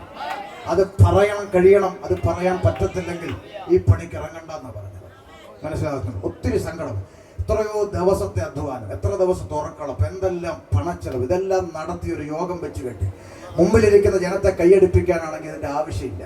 ഓ ഇപ്പൊ വരികയാ, യേശു ഇതിന്റെ അടുത്തുണ്ട്, തൊട്ടുകയാ, പിടിച്ചോ, പ്രാപിച്ചോ, പോട്ടട്ടെ, കാത്തട്ടെ, ഇതുപോലെ കുറെ വാട്ടന്മാര് നശിപ്പിച്ചു. അതുകൊണ്ട് ഇന്ന് രാത്രി പറയുക, മറ്റൊരുത്തനും രക്ഷയില്ല. മാനവജാതിക്ക് രക്ഷ പ്രാപിപ്പാൻ ആകാശത്തിന്റെ കീഴിൽ മനുഷ്യരുടെ ഇടയിൽ നൽകപ്പെട്ട ഏകനാമം യേശു ക്രിസ്തു എന്ന ഏകനാമം. അപ്പൊ യേശുവിൽ വിശ്വസിച്ചാൽ എന്ത് കിട്ടും? ഉത്തരം, പാപമോചനം ലഭിക്കും. അതാണ് സുവിശേഷം. ചില ആളുകളുടെ ചിന്ത, യേശുവിൽ വിശ്വസിച്ചാൽ കാറ് കിട്ടും, വീട് കിട്ടും, ലോറി കിട്ടും, പിന്നെ വിസ കിട്ടും, കൊച്ചിനെ കെട്ടിക്ക. ഇതിന്റെ ഒന്നും ആവശ്യം യേശു വിശ്വസിക്കണമെന്നില്ല. ഇനിയെങ്കിലും ഒന്ന് കണ്ണു തുറക്ക്. ഈ ചുറ്റുമല ദേശത്ത് നിരീശ്വരവാദികള് നല്ല BMW ഓഡിയിലും ബെൻസിലും ഒക്കെ നടക്കുന്നില്ലേ? അവർ ദൈവത്തെ വിശ്വസിച്ചിട്ടാണോ ഇതെല്ലാം കിട്ടിയത്? ദൈവം ഇല്ലെന്ന് പറഞ്ഞുകൊണ്ട് നടക്കുന്നവൻ ഓഡി കാറും BMW ബെൻസും ഒക്കെ വെച്ച് 10 നില ഫ്ലാറ്റ് ജീവിക്കുമ്പോഴാണ് നമ്മൾ ഈ ചെറിയ പാട്ട മാരുതി കാറും വെച്ച് വിറപ്പിക്കുക, കൃപയാലൊരു കാർ. ഇതിലൊന്നും വലിയ കഥയില്ലടോ മനുഷ്യന്മാരെ. യേശുക്രിസ്തുവിൽ വിശ്വസിച്ചാൽ ഇതൊന്നും അല്ല കിട്ടുന്നത്. ഇത് വല്ലതും കിട്ടിയാൽ ബോണസായിട്ട് മേടിച്ച് വെച്ചോണം. എപ്പോൾ പോകുമെന്ന് നമുക്ക് അറിയാൻ പറ്റത്തില്ല. എന്നാൽ പോകാത്ത ഒന്നും നമുക്ക് കിട്ടിയിട്ടുണ്ട്. ഇവിടുത്തെ പ്രസിഡന്റിന് കിട്ടാത്ത, സെക്രട്ടറിക്ക് കിട്ടാത്ത, പഞ്ചായത്ത് മെമ്പർക്ക് കിട്ടാത്ത, ആമൻ ഇവിടുത്തെ മുഖ്യമന്ത്രിക്ക് കിട്ടാത്ത, പ്രധാനമന്ത്രിക്ക് കിട്ടാത്ത ഒരു പദവി എനിക്ക് നിനക്കും കിട്ടി. എന്താ അത്? സകലത്തെ സൃഷ്ടിച്ച മഹാദൈവത്തെ പിതാവേ എന്ന് വിളിക്കാനുള്ള പുത്രത്വത്തിന്റെ അവകാശം അത് എനിക്ക് കിട്ടിയിട്ടുണ്ട്, നിനക്കുണ്ടോ എന്ന് ധൈര്യത്തോടെ ചോദിക്കാൻ ദൈവമക്കൾക്ക് ലഭിച്ച പ്രിവിലേജാണ്. നാം ദൈവമക്കളെന്ന് വിളിക്കപ്പെടുവാൻ പിതാവ് നമുക്ക് എത്ര വലിയ ഭാഗ്യം നൽകി. പാപമോചനം ലഭിച്ചതാണ് നമ്മുടെ പ്രിവിലേജ്. മനസ്സിലായോ? ബാക്കി എല്ലാത്തിലും നാട്ടുകാർ നമ്മളെ തോപ്പിക്കുമെന്ന്. നമ്മൾ മാരുതിക്കാർ കാണിച്ച് അവൻ ബെൻസുകാർ കാണിച്ച് തോപ്പിക്കും. നമ്മൾ ഒരു നില കാണിച്ച് അവൻ 10 നില കാണിച്ച് തോപ്പിക്കും. നമ്മൾ അവൻ ഒരു കെട്ട് നോട്ട് കെട്ടി അവൻ 10 കെട്ട് കാണിച്ച് തോപ്പിക്കും.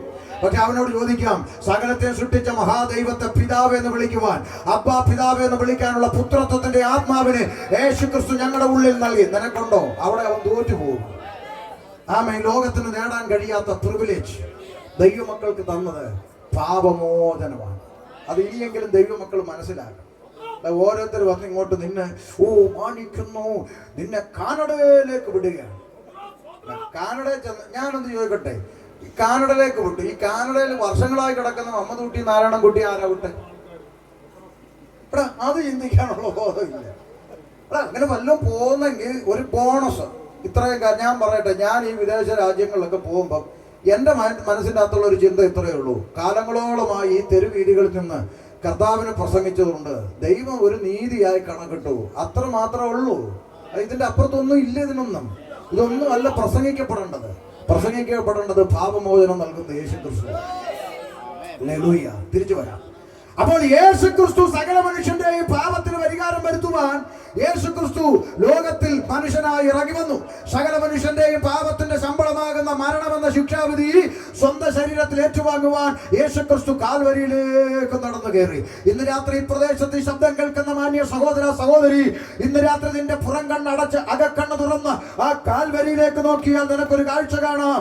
ആയിരങ്ങളിൽ പതിനായിരങ്ങളിൽ അവൻ സുന്ദരനായവൻ, അവൻ വെണ്മയും ചുവപ്പുമുള്ള എന്റെ പ്രിയനായവൻ. എന്നാൽ മറുഭാഗത്ത് പ്രവാചകൻ എഴുതി വെച്ചു, അവനെ കണ്ടാൽ രൂപഗുണമില്ല, അവൻ ആഗ്രഹിക്കത്തക്ക സൗന്ദര്യമില്ല, അവന് കോമളത്വമില്ല, അവനതാ വിരൂപനായി കിടക്കുന്നു. ഇന്ന് രാത്രി ചിന്തിക്ക്, എന്റെ പ്രിയൻ ആയിരങ്ങളിൽ പതിനായിരങ്ങളിൽ സുന്ദരനും വെണ്മയും ചുവപ്പുമുള്ളവനും എഴുതിയിരിക്കുന്നവൻ എങ്ങനെ ഇങ്ങനെയായി? അവൻ എന്തുകൊണ്ട് കാൽവരിയിൽ ഇങ്ങനെ അറുക്കപ്പെട്ട അവൻ കുഞ്ഞാടിനെ പോലെ എന്തുകൊണ്ട് കർത്താവ് ക്രൂശിൽ പീഡിപ്പിക്കപ്പെട്ടു? ഇന്ന് രാത്രി ചുറ്റുമലയെ ഒറ്റ ഉത്തരമേ ഉള്ളൂ, അത് എനിക്ക് വേണ്ടിയാണ്, അത് നിനക്ക് വേണ്ടിയാണ്. എന്റെയും നിന്റെയും പാപത്തിന് പരിഹാരം വരുത്തുവാൻ യേശു ക്രിസ്തു എനിക്കും നിനക്കും പകരമായി ക്രൂശിൽ യാഗമായി തീരുന്ന കാഴ്ച. യേശു മരിച്ചത് എന്തിനാ? നിനക്ക് ക്രിസ്മസിന് കള്ളടിക്കാനല്ല. യേശു മരിച്ചത് എന്തിനാ? നിനക്ക് ക്രിസ്മസിന് വടക്കം പൊട്ടിക്കാനല്ല. യേശു മരിച്ചത് എന്തിനാ? നിന്റെ പള്ളിക്കകത്ത് വേടന്റെ ഗാനമേള വെക്കാനല്ല. കാലമൊക്കെ മാറി. വേടന്റെ പാട്ട് നേരെ പാടാൻ പറ്റാത്തതുകൊണ്ട് ഇനിയിപ്പോ വേണേ വരി അങ്ങ് മാറ്റും. ഇപ്പൊ അങ്ങനെയാണല്ലോ ട്രെൻഡ്, വരി മാറ്റും. ഇനി വേണേ എഴുതും, മറിയാമ്മ കരഞ്ഞല്ലേ പറ്റത്, അങ്ങനെ പാടും. കാലം അങ്ങനെ മാറിക്കൊണ്ടിരിക്കുവാണ്. നമുക്കിടയിലും ഇപ്പൊ അങ്ങനെ കൃപയുള്ള പാട്ട് പാടുന്ന പിള്ളേരൊന്നും പാടിയപ്പോ ആത്മാവ് ഇറങ്ങത്തില്ല, ലുക്കില്ലല്ലോ. ഇപ്പൊ ആത്മാവ് ഇറങ്ങണമെങ്കിൽ സ്റ്റാർ സിംഗറും, ഞാൻ ഇതൊക്കെ കാലങ്ങളായി പ്രസംഗിക്കുന്ന, ഇതിനൊക്കെ വില കൊടുക്കേണ്ടി വരും. പണ്ടൊക്കെ ശുശ്രൂഷയ്ക്ക് വിളിച്ചാൽ ആത്മനിറവ് പ്രാപിച്ചോ എന്നായിരുന്നു ചോദിക്കുന്നത്. ഇപ്പൊ അതൊക്കെ പോയി. ഇപ്പൊ ആത്മാവിനെ ഇറക്കുന്നത് പ്രൊഫഷണൽ. ഇവിടെ വന്ന് അപ്പുറത്ത് അവിടെ നിന്നിട്ട് രണ്ടും ഒരാത്മാവാ. ഞാൻ മിണ്ടുന്നില്ലല്ലോ ആരും. സ്തോത്രം. കൃപയുള്ള കുഞ്ഞുങ്ങൾ പാട്ട് ചന്തമൊന്നും വേണ്ട, ദൈവസാന്നിധ്യം ഇറങ്ങണമെങ്കിൽ. പോസ്റ്ററിലും ബാനറിലും അറിയപ്പെടുന്നവരൊന്നും വേണമെന്നില്ല, ദൈവസാന്നിധ്യം ഇറങ്ങണം. സ്തോത്രം. ഇവിടെ സ്തോത്ര കാഴ്ചയ്ക്ക് പാടിയിട്ട് ആത്മസാന്നിധ്യം അനുഭവിച്ചില്ലേ ആരും? ഇല്ലേ? അങ്ങനെ ആരാന്ന് എത്ര പേർക്കറിയാം? മനസ്സിലായോ? അങ്ങേര് പവർ വിഷനിലും പവറില്ലാത്ത വിഷനിലും ഒന്നുള്ള ആളൊന്നുമല്ല. ആത്മാവ് ഇറങ്ങിയില്ലേ? അത്രയും മതി. സ്തോത്രം. ഇതൊക്കെ പറയേണ്ടി വരിക. മനസ്സിലാക്കുന്നുണ്ടോ? പാട്ടുകാരൻ നാളെ ഞാനിത് പ്രസംഗിച്ചിട്ട് ഇറങ്ങിയപ്പോൾ ഒരാൾ വന്നിട്ട് എൻ്റെ പൊന്നു ഭാഷ ഒറ്റ പാട്ട് പാടാൻ വേണ്ടി ഡൽഹിയിൽ നിന്ന് ഒരു അമ്മാമ്മയെ 40,000 രൂപയ്ക്ക് ഇറക്കിയെന്നു. ഞാൻ പറഞ്ഞ അത് പാട്ട് പാടാനൊന്നുമല്ല, അമ്മാമ്മ കുണുങ്ങുന്നത് പുറകിലിരുന്ന് കാണാൻ വേണ്ടിയാണ് 40,000 രൂപ കൊടുത്ത് ഇറക്കിയത് ഒറ്റ പാട്ടിനാണ്. ഈ പിള്ളേർ പാടിയ ആകെ 2,000 കൊടുക്കുന്നിടത്ത് പറയും 1,500 പോലെ. സ്തോത്രം. എനിക്കിതൊക്കെ രോഷമുള്ള കാര്യമാണ്, അതുകൊണ്ടുള്ള കാര്യം ഞാനങ്ങ് പറയാം. ശ്രദ്ധിച്ചേ. ആമേൻ. സകല മനുഷ്യന്റെയും പ്രാർത്ഥനയ്ക്ക് മറുപടിയായി കർത്താവ് ഇറങ്ങി വന്നു. സകല മനുഷ്യന്റെയും പാപത്തിന് പരിഹാരം വരുത്തുവാൻ യേശു ക്രിസ്തു ക്രൂശിൽ പാപത്തിന് പരിഹാരമായി യാഗമായി മാറി. ഇന്ന് രാത്രി ശ്രദ്ധിച്ചു കേട്ടോ ദേശവാസികൾ. അരിമത്യക്കാരനായ യോസേഫിന്റെ കല്ലറക്കൽ യേശു ക്രിസ്തുവിന്റെ ഭൗതിക ശരീരം അടക്കം ചെയ്യപ്പെട്ടു. ഇന്ന് രാത്രി ഞങ്ങൾ ദേശത്തോട് അഭിമാനത്തോടെ പറയാം, 3 ആണി കൊണ്ട് അരിമത്യക്കാരനായ യോസേഫിന്റെ കല്ലറ കൊണ്ട് യേശു ക്രിസ്തു എന്ന വ്യക്തിത്വം അവസാനിച്ചിരുന്നെങ്കിൽ 3 ആണി കൊണ്ട് അവസാനിച്ച ഒരു യേശുവിന് വേണ്ടി പാടാൻ ഇവിടെ ഒരു കൊയർ ടീം വരത്തില്ല. 3 ആണി കൊണ്ട് അവസാനിച്ച യേശുവിനെ പ്രസംഗിക്കാൻ ഇവിടെ ഷമീർ കൊല്ലം വരത്തില്ല.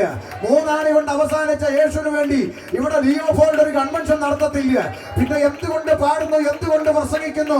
ഞങ്ങൾ പാടുന്നതും പ്രസംഗിക്കുന്നതും കുമ്പനാട്ടും എടത്തുവായിലും പരിമലയിലും കുരിശുമലയിലും അടഞ്ഞു കിടക്കുന്ന ഒരു കല്ലറവാതിക്കലല്ല, കണ്ണാടിക്കൂടിന് മുമ്പിലല്ല, മറിച്ച് ഉലക മഹാന്മാരാഖിലരും ഒരുപോൽ കല്ലറക്കകത്തൊടുങ്ങി ഒതുങ്ങിപ്പോയപ്പോൾ ഇന്ന് രാത്രി ഞാൻ പ്രസംഗിക്കുന്ന യേശു ക്രിസ്തു പാതാളത്തെ ജയിച്ചു, മരണത്തെ ജയിച്ചു, ലോകത്തെ ജയിച്ചു, പിശാചിനെ ജയിച്ചു. യേശു ക്രിസ്തു ഉയർത്തെഴുന്നേറ്റു. ഇന്ന് രാത്രി എത്ര പേർ വിശ്വസിക്കുന്നു യേശു ക്രിസ്തു ഉയർത്തെഴുന്നേറ്റ്? ഇന്ന് രാത്രി 9:15 യേശു ജീവിക്കുന്നത് എത്ര പേര് വിശ്വസിക്കുന്നു? അയ്യോ, എന്നാ സന്തോഷം, എന്നാ സന്തോഷം. ഇന്ന് രാത്രി 9:15 യേശു ക്രിസ്തു ജീവിക്കുന്നെന്ന് വിശ്വസിക്കുന്നവര് കൈ ഉയർത്തി കണ്ടോ? എന്ത് സന്തോഷം അല്ലേ? കാര്യം നിങ്ങളെല്ലാം വിശ്വസിക്കുക യേശു ഇപ്പോഴും ജീവിക്കുന്നു. ശരിയാണോ? ശരിയാ. എനിക്ക് സന്തോഷമുണ്ട്. എന്താ കാരണം?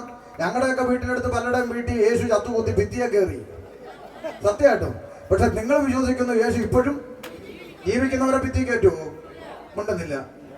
നിങ്ങളുടെ മക്കൾ നിങ്ങളുടെ ജീവനോട് ഇരിക്കുമ്പോൾ നിങ്ങളുടെ ഫോട്ടോ എടുത്ത് മതിലെ വെച്ച് ആണി അടിച്ച് മാലയിട്ട് തിരിയും കത്തിച്ച് വെച്ചിട്ട് അപ്പൻ അവിടെ ജീവനോടെ പത്രം വായിച്ചുകൊണ്ടിരിക്കുക. കൊച്ചവിടെ നിന്ന് മാല ഇട്ട് പടത്തെ നോക്കിച്ച്, പ്രിയപ്പെട്ട പപ്പായ, ഇന്ന് പകൽക്കാലം പപ്പായോട് ഞാൻ അറിയിക്കുന്നു, കഴിഞ്ഞ പകൽക്കാലം കോളേജ് വിട്ട് വരുമ്പോൾ ടീച്ചർ എൻ്റെ ഡയറിയിൽ എഴുതി വിട്ടിരിക്കുന്നു കോളേജ് കൊടുക്കാൻ 100 രൂപ കൊണ്ടു ചെല്ലണമെന്ന്. ആകെയാൽ ഇന്ന് പകൽക്കാലം കോളേജ് കൊടുക്കാൻ 100 രൂപ തരണമെന്ന് പപ്പായോട് ഞാൻ മമ്മി മുഖാന്തരം അപേക്ഷിക്കുന്നു. ആമേൻ. ഇത് നിങ്ങളെ മക്കളാ ചെയ്യുന്നെങ്കിലോ? ഇതോടാ എൻ്റെ പൊന്നു മക്കളെ ചക്കരെ എന്ന് പറയൂ, അങ്ങോട്ട്. ആ വടിയെടുത്ത് നല്ല പൊട്ടിപ്പ് കൊടുക്കുന്നു. ജോർജ് ജോർജ് പറഞ്ഞു കേട്ടോ, വടിയെടുത്ത് നല്ല പൊട്ടിപ്പ് കൊടുത്തിട്ട് പറയും, ഓർഡറാ, വടി കൊണ്ടുപോലെ ജീവനോടിരിക്കുന്ന എന്നെ എടുത്ത് ഭിത്തിയെ വെച്ചേച്ച് 100 രൂപ തരാൻ ഓർഡറാന്ന് പറയും. ശരിയാണോ? ശരിയാണോ? ഈ ലോകത്തിലെ അപ്പന്റെ ചങ്ക് പിടഞ്ഞെങ്കിൽ എനിക്ക് നിനക്കും വേണ്ടി മരിച്ച് അടക്കപ്പെട്ട് ഉയർത്തെഴുന്നേറ്റ് സ്വർഗത്തിൽ ദൈവത്തിന്റെ വലതുഭാഗത്ത് ഇന്നും മധ്യസ്ഥത വഹിക്കുന്ന ആമെ കല്ലേറുകൊണ്ട് മരിക്കാൻ തുനിഞ്ഞ സ്തേഫാനോസ് ആത്മനിറവിലേക്ക് നോക്കിയപ്പോൾ ഉയരത്തിൽ സ്വർഗം തുറന്നിരിക്കുന്നതും ദൈവത്തിന്റെ മഹത്വവും വലത്തുഭാഗത്തെ ഭിത്തിയിൽ യേശുവിന്റെ ഫോട്ടോയും കണ്ടെന്നാണോ ക്രിസ്ത്യാനി? ആണോ? അല്ല. സ്വർഗം തുറന്നിരിക്കുന്നതും ദൈവത്തിന്റെ മഹത്വവും വലത്തുഭാഗത്ത് മനുഷ്യപുത്രന് സദൃശനായവൻ ജീവനോടെ നിൽക്കുന്നതും കണ്ടു എന്ന് തിരുവെടുത്ത് പറയുമ്പോൾ ജീവനുള്ളവനെ മരിച്ചവരുടെ ഇടയിൽ ആക്കി വെച്ചിരിക്കുന്ന ക്രിസ്ത്യാനിയെ നിനക്കയ്യോ കഷ്ടം. ഹല്ലേലൂയ. യേശു ജീവിക്കുന്നു. ഇനിയിപ്പോ യേശുവിന്റെ ഫോട്ടോ വീട്ടിൽ വെക്കണമെന്ന് അത്ര നിർബന്ധം ഉണ്ടെങ്കിൽ ചെയ്തോ, അതിൽ എനിക്ക് പിണക്കമൊന്നുമില്ല. പക്ഷെ ഒരു കാര്യം ഞാൻ പറയാം, വരയ്ക്കാൻ തൻ്റെ ഇടമുള്ളവൻ ഉണ്ടെങ്കിൽ ആമെ വേദപുസ്തകം വെളിപ്പെടുത്തുന്ന യേശു ക്രിസ്തുവിനെ വരയ്ക്കണം. ഏത്? യോഹന്നാൻ വെളിപ്പെടുത്തി 7 പൊൻനിലവിളക്കുകളുടെ നടുവിൽ മാറത്ത് പൊൻകച്ച കെട്ടിയവൻ, വെള്ളോടിന് സദൃശ്യമുള്ള കാലുകളുള്ളവൻ, രാജമുടി ധരിച്ചവൻ, തീക്കട്ട പോലെ തിളങ്ങുന്ന അഗ്നിജ്വാല പോലെ കണ്ണുള്ളവൻ, പെരുവെള്ളത്തിന്റെ ഇരച്ചിൽ പോലെ ശബ്ദം പുറപ്പെടുവിക്കുന്നവൻ, മേലെ കാണുന്ന സൂര്യനേക്കാൾ വെല്ലുന്ന തേജസ്സുള്ളവനായ തേജോമയനായ ക്രിസ്തു. വരയ്ക്കാൻ തൻ്റെ ഇടം ഉണ്ടെങ്കിൽ വരച്ചു വെക്കണോ ക്രിസ്ത്യാനി? അല്ലാതെ പണ്ടത്തെ സോഡാ കുപ്പിയുടെ കഴുത്ത് പോലെ കവള് പൊട്ടിയ യേശുവിനെ വരച്ചു വെച്ച് അപമാനിക്കരുത്. ഇല്ലേ? പിന്നെ പണ്ടത്തെ സോഡാ കുപ്പിയുടെ കഴുത്ത് പോലെ കവള് പൊട്ടി മുടിയും വളർത്തി ബാബു ആന്റണിയെ പോലെ ഇരിക്കുക. അതുകൊണ്ട് മനസ്സിലാക്കിക്കോ, യേശു ഉയർത്തെഴുന്നേറ്റ് ഇന്നും ജീവിക്കുന്നു. തീർന്നില്ല. വായിച്ച കുറുവാക്യത്തിൽ എത്തണമല്ലോ, അതുകൊണ്ടങ്ങ് ഓടി വരിക. ഉയർത്തെഴുന്നേറ്റ കർത്താവായ യേശു ക്രിസ്തു സ്വർഗാരോഹണം ചെയ്യും മുമ്പ് തന്നെ അനുഗമിച്ച ശിഷ്യഗണത്തിന് ഒരു അന്ത്യ കൽപ്പന കൈമാറി. വായിക്കാം മർക്കോസിന്റെ സുവിശേഷം 16-ാം അധ്യായം 15-ാമത്തെ വാക്യം വേഗത്തിൽ വായിച്ചു. മർക്കോസ് 16:15 അന്ത്യകൽപ്പന. യേശു അവരോട് നിങ്ങൾ ഭൂലോകത്തിലൊക്കെയും പോയി സകല സൃഷ്ടിയോടും സുവിശേഷം പ്രസംഗിപ്പീൻ. കണ്ടോ? സകല സൃഷ്ടിയോടും എന്ത് ചെയ്യണം? പറ ദൈവാസന്മാരെ. ഇച്ചിരി മുമ്പോട്ട് സമയം പോയാലും പിണങ്ങില്ലല്ലോ. എന്നാ പറയാം, സകല സൃഷ്ടിയോടും എന്ത് ചെയ്യണം? സുവിശേഷം പ്രസംഗിക്കണം. എന്താ വാക്കിന്റെ അർത്ഥം? സുവിശേഷം, നല്ല വിശേഷം, ഗുഡ് ന്യൂസ് എന്നാ പറയാ അല്ലെ? എന്താ ഈ നല്ല വിശേഷം? മനസ്സിലാക്കാൻ വേണ്ടി ഒരു കാര്യം പറയാം, പിന്നെ കുടുക്കുകളിൽ പെടാതിരിക്കാനും രണ്ടിനും കൂടെ ചേർത്തൊരു കാര്യം പറയാം. എന്ത് വിശേഷം? നല്ല വിശേഷം. എന്താ ഈ നല്ല വിശേഷം? പറഞ്ഞുതരാം. നമ്മുടെ ആരെ ഒന്ന് ഉദാഹരണത്തിനെടുക്കാം. നമ്മുടെ പിന്നെ ജോസ്മോൻ പാസ്റ്റർ, തൽക്കാലത്തേക്ക് ഇച്ചിരി നേരം അദ്ദേഹത്തെ പാസ്റ്റർ അല്ല, ജോസ്മോൻ എന്നങ്ങ് വെക്കുക കേട്ടോ. പാസ്റ്ററാണ്. ഉദാഹരണത്തിന് ജോസ്മോൻ എന്ന വ്യക്തി ബാങ്കിൽ നിന്ന് ലോൺ എടുത്തു, 10 ലക്ഷം രൂപ കടമെടുത്തു. തിരിച്ചടയ്ക്കാൻ പറ്റാതെ എല്ലാം കൂടെ 10-20 ലക്ഷം രൂപയായി. തിരിച്ചടച്ചില്ല, കടം പെരുകി. ബാങ്കുകാർ ജപ്തി നോട്ടീസ് കൊണ്ട് മതിലിൽ ഒട്ടിച്ചു. അടുത്ത ശനിയാഴ്ച രാവിലെ 10 മണിക്ക് ചെണ്ട കൊട്ട് ജോസുമോനെ കുടുംബത്തെയും വെളിയിൽ ഇറക്കുമെന്ന് പറഞ്ഞു. വലിയ കടം. ജോസുമോന്റെ ഹൃദയം ഭാരപ്പെടുന്നു കേട്ടോ. അദ്ദേഹം ചിന്തിച്ചു, അടുത്ത ശനിയാഴ്ച 10 മണിക്ക് പൊതുസമൂഹത്തിന്റെ മുമ്പിൽ ചെണ്ട കൊട്ടി ഇറക്കുക, സഹിക്കാൻ മേല, അതിലും നല്ലത് ആത്മഹത്യ ചെയ്യുന്ന. അങ്ങനെ അദ്ദേഹം എന്ത് ചെയ്തു? കൊല്ലത്തൊരു ഹോട്ടലിൽ പോയി റൂം എടുത്തു. അടുത്ത ശനിയാഴ്ച രാവിലെ 10 മണിക്ക് എന്ത് ചെയ്യും? ആത്മഹത്യ ചെയ്യും. മരണത്തിനായി ഒരുങ്ങി ആരിയ്ക്കുന്നു? ജോസ്മോൻ എന്ന വ്യക്തി ഇരിക്കുന്നു. ഉദാഹരണമാണ്, അങ്ങനെ ഇരിക്കുന്നു. അപ്പോഴാണ് ജോസ്മോന്റെ സ്ഥിതി ആരറിയുന്നു? നമ്മുടെ പ്രസിഡന്റ് ലിയോപോൾഡ് അറിയുന്നു. ലിയോപോൾഡ് അറിയാണ് ജോസ്മോൻ ഇങ്ങനെ ഒരു അവസ്ഥയിലായിരിക്കുന്ന, മരണം കാത്ത് ഇങ്ങനെ അദ്ദേഹം ഇരിക്കുക എന്നൊക്കെ അറിയുന്നു. അങ്ങനെ എന്ത് ചെയ്തു? ഈ ജോസ്മോന്റെ പേരിലുള്ള മുഴുവൻ കടവും ആര് പോയി തീർത്തു? ലിയോപോൾഡ് എന്ന വ്യക്തി പോയി തീർത്തു. ആ കടം അടച്ചു. ഇപ്പൊ ജോസ്മോൻ എന്തായി? സ്വതന്ത്രനായി, ഫ്രീ ആയി. ഇനി അദ്ദേഹത്തിന് തല ഉയർത്തി എന്ത് ചെയ്യാം? ജീവിക്കാം. അങ്ങനെ സന്തോഷമായ ഒരു വാർത്തയല്ലേ ജോസ്മോന്റെ കാതിൽ എത്തേണ്ടത്. പക്ഷെ ഈ സംഭവം ആരറിയുന്നില്ല? ജോസ്മോൻ അറിയുന്നില്ല. പുള്ളി ശനിയാഴ്ച എന്ത് കാത്തിരിക്കുക? മരണം കാത്തിരിക്കുക. അപ്പൊ മരണം കാത്തിരിക്കുന്ന, മരണത്തിന്റെ അധീനതയിലേക്ക് പോകാനിരിക്കുന്ന മനുഷ്യനോട് കടം തീർത്ത മനുഷ്യൻ ഒരാളെ വിളിച്ചു. ഫോർ എക്സാമ്പിൾ ചാക്കോച്ചനെ വിളിച്ചു. ചാക്കോച്ചനെ വിളിച്ചിട്ട് പറയട്ടെ, ചാക്കോച്ച, ആമേൻ, ജോസ്മോന്റെ പേരുള്ള മുഴുവൻ കടവും ഞാൻ വീട്ടിയിരിക്കുന്നു. ഇനി അവന് സന്തോഷത്തോടെ ജീവിക്കാം, തല ഉയർത്തി ജീവിക്കാം എന്നുള്ള സന്തോഷ വാർത്ത നീ പോയി ആരോട് പറയണം? ആ നല്ല വാർത്ത ചാക്കോച്ചൻ പോയി ആരോട് പറയണം? പറ, ജോസ്മോനോട് പറയണം, അല്ലെ? അങ്ങനെ ഈ നല്ല വാർത്തയുടെ വാഹകനായി ചാക്കോച്ചൻ പുറപ്പെട്ടു. എവിടെ? കൊല്ലത്തേക്ക് പുറപ്പെട്ടു. ഹോട്ടൽ മുറിയിൽ മരണത്തിനായി കാത്തിരിക്കുന്ന ജോസ്മോൻ. അപ്പൊ കോളിംഗ് ബെൽ അടിച്ചു. ഉടനെ കതക് തുറന്നു. കതക് തുറന്നപ്പോൾ ഈ പോയ പുള്ളി ചാക്കോച്ചൻ അങ്ങോട്ട് ചോദിക്കുകയാണ്, ജോസ്മോൻ എന്നൊരു പേരെന്നെ കാണിക്കുന്നു. ജോസ്മോൻ. ഉടനെ പുള്ളി പറഞ്ഞു, ജോസ്മോൻ.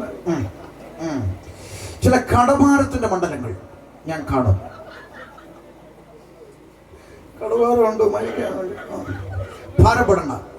ഒരു ബന്ധനമാണ്. ഒരു 3 ദിവസം വിഷയത്തിന്റെ പുറത്ത് കയറിയിരിക്കാം, നമുക്കത് അഴിക്കാം. ഇനി നിങ്ങൾ പറ, ഇവനെ എന്തിനാ അയച്ച്? എത്ര പേർക്ക് അത് മനസ്സിലാവുന്നുണ്ടെന്ന് നോക്കാം. എടാ, ഒരുത്തൻ കടം തീർത്തും അതൊന്ന് പോയി പറയാനാ നിന്നോട് പറഞ്ഞേ. നീ പോയി പിന്നെയും ബന്ധനം ഉണ്ടാക്കാതെ നിന്റെയും എന്റെയും പാപവും ശാപവും ക്രൂശിൽ യേശു വഹിച്ചു. ഞാനും നീയും അനുഭവിക്കേണ്ടിയിരുന്ന നരക ശിക്ഷ യേശു അനുഭവിച്ചു. ആമേൻ. എന്നെ രക്ഷിച്ചു. ഈ നല്ല വാർത്ത പറയാനാ സുവിശേഷം. എത്ര പേർക്ക് ഇത് മനസ്സിലായി? അതുകൊണ്ട് ഇനിയെങ്കിലും കെട്ടാതെ ഒന്ന് അഴിക്കാൻ നോക്കും. ഹല്ലേലൂയ. അപ്പം കർത്താവ് കൽപ്പിക്കുക, നിങ്ങൾ പുറപ്പെട്ടു പോയി സകല സൃഷ്ടിയോട് എന്ത് ചെയ്യണം? സുവിശേഷം പ്രസംഗിക്കണം. ചുറ്റുമല ദേശക്കാരായ എന്റെ സഹോദരങ്ങളെ, അതുകൊണ്ട് എന്തിനാണ് ഈ വർഷം യുവമാരിങ്ങനെ തൊണ്ടകീറി അലർന്നതെന്ന് ചോദിച്ചാൽ ദയവായി ക്ഷമിക്കണം. നിങ്ങളെ ബുദ്ധിമുട്ടിക്കാനല്ല, പരിസരക്കാരെ ശല്യപ്പെടുത്താനല്ല, ആരോടെങ്കിലുമുള്ള ദേഷ്യത്തിനല്ല, വാശി തീർക്കാനല്ല. പ്രാണനെ തന്നവന്റെ കൽപ്പനയാണ്. പ്രാണനെ തന്ന യേശുക്രിസ്തുവിന്റെ കൽപ്പനയാണ് ഇത് സകല സൃഷ്ടിയോടും പ്രസംഗിക്കണമെന്ന്. അതുകൊണ്ട് ഞങ്ങൾ ചെയ്യുന്നതാണ്. ബഹുമാനപ്പെട്ട നാട്ടുകാർ ക്ഷമിക്കണം. ഹല്ലേലൂയ. അന്ത്യകൽപ്പന കൈമാറി. എന്നിട്ട് കർത്താവായ യേശുക്രിസ്തു ഒലിവുമലയിൽ നിന്ന് സ്വർഗാരോഹണം ചെയ്യുന്ന നിമിഷത്തിലേക്ക് വന്നു. അപ്പോൾ യേശുക്രിസ്തു സ്വർഗാരോഹണം ചെയ്യുമ്പോൾ ശിഷ്യന്മാർ ആകാശത്തേക്ക് ഇങ്ങനെ നോക്കി നിൽക്കുക. അപ്പോൾ അതാ 2 ദൂതന്മാർ ഇറങ്ങി വന്നു. എന്നിട്ട് എന്ത് പറഞ്ഞു? വായിക്കാം. അപ്പോസ്തലപ്രവൃത്തി 1:11. 1:11 2:17 തീരും. വായിച്ചു 1:11. 1:11 ഗലീല പുരുഷന്മാരെ, നിങ്ങൾ ആകാശത്തിലേക്ക് നോക്കി നിൽക്കുന്നത് എന്ത്? നിങ്ങളെ വിട്ട് സ്വർഗാരോഹണം ചെയ്ത ഈ യേശുവിനെ സ്വർഗത്തിലേക്ക് പോകുന്നവനായി നിങ്ങൾ കണ്ടതുപോലെ തന്നെ അവൻ വീണ്ടും വരുമെന്ന് പറയുന്നു. ഇന്ന് രാത്രി ഞങ്ങൾ ദേശത്തോട് വിളംബരം ചെയ്യുന്നു, യേശുക്രിസ്തു വീണ്ടും മടങ്ങി വരും. ചുറ്റുമല ദേശമേ, യേശുക്രിസ്തു വരാറായി. യേശു വീണ്ടും മടങ്ങി വരും. പ്രവാചക ശബ്ദമല്ല, ദൂതന്മാരുടെ പ്രവചനം. യേശു മടങ്ങി വരും. ഹല്ലേലൂയ. യേശുക്രിസ്തു മടങ്ങി വരും. ഇത് കുഞ്ഞുകളിയല്ല. യേശുക്രിസ്തു മടങ്ങി വരും. ഇതൊരു തമാശക്കളിയല്ല. യേശുക്രിസ്തു മടങ്ങി വരും. അത് കഴിഞ്ഞത് കേട്ടവരെന്ത് ചെയ്തു? വായിച്ചോ. ഇത് കേട്ട ശിഷ്യന്മാർ എന്ത് ചെയ്തെന്ന് വായിച്ചുകൂടെ? സമീപത്ത് ഒരു ശബത്ത് ദിവസത്തെ വഴിദൂരമുള്ള ഒലിവുമല വിട്ട് യെരൂശലേമിലേക്ക് മടങ്ങിപ്പോന്നു. അപ്പൊ ശിഷ്യന്മാര് തിരിച്ച് ഒലിവുമല എങ്ങോട്ട് വന്നു? പറ. യെരൂശലേമിൽ. മനസ്സിലാക്കാൻ വേണ്ടിയാ വീണ്ടും പറയുന്നത്. യെരൂശലേമിലേക്ക് മടങ്ങി വന്നു. അവിടെ എത്തിയപ്പോൾ അവർ പാർത്ത മാളിക മുറിയിൽ കയറിപ്പോയി. ശ്രദ്ധിച്ച്, അവിടെ എത്തിയപ്പോൾ അവർ പാർത്ത മാളിക മുറിയിൽ കയറിപ്പോയി. ചുറ്റുമല ദേശക്കാര് ഇരുട്ടത്തിരുന്നെങ്കിലും വചനം കേൾക്കുന്നെങ്കിലും ഒന്ന് ശ്രദ്ധിച്ചോണം. കയറിപ്പോയവരുടെ പേര് വിവരങ്ങൾ ഇവിടെ എഴുതിയിട്ടുണ്ട്. അതൊന്ന് വായിച്ച് കേൾപ്പിക്കാൻ പോവുക. കണ്ണ് തുറന്ന് കണ്ടോണം, കാത് തുറന്ന് കേട്ടോണം. വായിച്ചുകൂടെ പേര് വിവരങ്ങള്. പത്രോസ്. ആരായി പത്രോസ്? നിൽക്കട്ടെ. ആരായി പത്രോസ്? 1-ാം പോപ്പ് എന്ന് ചില ക്രിസ്ത്യാനികൾ വിശ്വസിക്കുന്ന, നല്ലതാ, മോശമൊന്നുമല്ല, ഒന്നാമത്തെ പോപ്പ് എന്ന് പല ക്രിസ്ത്യാനികളും വിശ്വസിക്കുന്ന പത്രോസ് ലീഗ. പത്രോസ്. അടുത്തത് യോഹന്നാൻ, യാക്കോബ്, അന്ത്രയോസ്, ഫിലിപ്പോസ്, തോമാസ് ലീഗ, ബർത്തലോമായി, മത്തായി, അൽഫയുടെ മകനായ യാക്കോബ്, എരുവുകാരനായ ശീമോൻ, യാക്കോബിന്റെ മകനായ യൂദാസ് ലീഗ, ഇവരെല്ലാവരും സ്ത്രീകളോടും യേശുവിന്റെ അമ്മയായ മറിയയോടും അവന്റെ സഹോദരന്മാരോടും കൂടെ. അപ്പൊ ഈ കേൾവിക്കാർക്ക് മനസ്സിലായോ പറഞ്ഞത്? ഈ മുകളിലോട്ട് മാളിക മുറിയിലോട്ട് കയറിപ്പോയവരുടെ പേര് കേട്ടോ? ആരൊക്കെ ഉണ്ട്? പത്രോസ് ലീഗയുണ്ട്, തോമാസ് ലീഗയുണ്ട്, യൂദാസ് ലീഗയുണ്ട്, യേശുവിന്റെ അമ്മയായ മറിയയും സഹോദരങ്ങളും ഉണ്ട്. ഉണ്ടോ? പറ. ഇനി പെന്തിക്കോസുകാർ ഇത് കൈ നിട്ടാന്നൊന്നും പറയരുത്. ബൈബിൾ ഉണ്ടെങ്കിൽ എടുത്ത് വായിച്ചു നോക്ക്. പേര് വിവരം അവിടെ ഉണ്ട്. പത്രോസ്, യാക്കോബ്, യോഹന്നാൻ, അന്ത്രയോസ്, ഫിലിപ്പോസ്, തോമസ്, ബർത്തലോമായി, മത്തായി, അൽഫയുടെ മകനായ യാക്കോബ്, എരുവുകാരനായ ശീമോൻ, യാക്കോബിന്റെ മകനായ യൂദ, ഇവരെല്ലാവരും സ്ത്രീകളോടും യേശുവിന്റെ അമ്മയായ മറിയയോടും സഹോദരങ്ങളോടും ഒരുമനപ്പെട്ട്. അപ്പൊ ഈ പറയപ്പെട്ടവർ അതിനകത്ത് ഉണ്ടോ? ഉണ്ടോ? പറ. ഉണ്ടോ? ഉണ്ട്. അങ്ങനെ പ്രാർത്ഥിച്ചുകൊണ്ടിരുന്നപ്പോ എന്ത് സംഭവിച്ചു? 2-ാം അധ്യായം 1-ാം വാക്യം. എന്ത് സംഭവിച്ചു? ഒന്നൂടെ. ഇവരെല്ലാവരും അങ്ങനെ പ്രാർത്ഥിച്ചുകൊണ്ടിരുന്നപ്പോൾ അവരുടെ ഇടയിലേക്ക് കുറച്ച് പെന്തക്കോസുകാർ വന്നപ്പോൾ. അങ്ങനാണോ? അങ്ങനാണോ അമ്മാമേ? അല്ല. പെന്തക്കോസുകാർ, അങ്ങനെ ഒരു കാറും ഇല്ല. പെന്തക്കോസുകാർ വന്നു എന്നല്ല. പിന്നെന്തുവാ? പെന്തക്കോസ്ത് നാൾ. അതെന്തുവാ ഉപദേശി? 50-ാം പെരുന്നാൾ ദിവസം വന്നു. Day of Pentecost.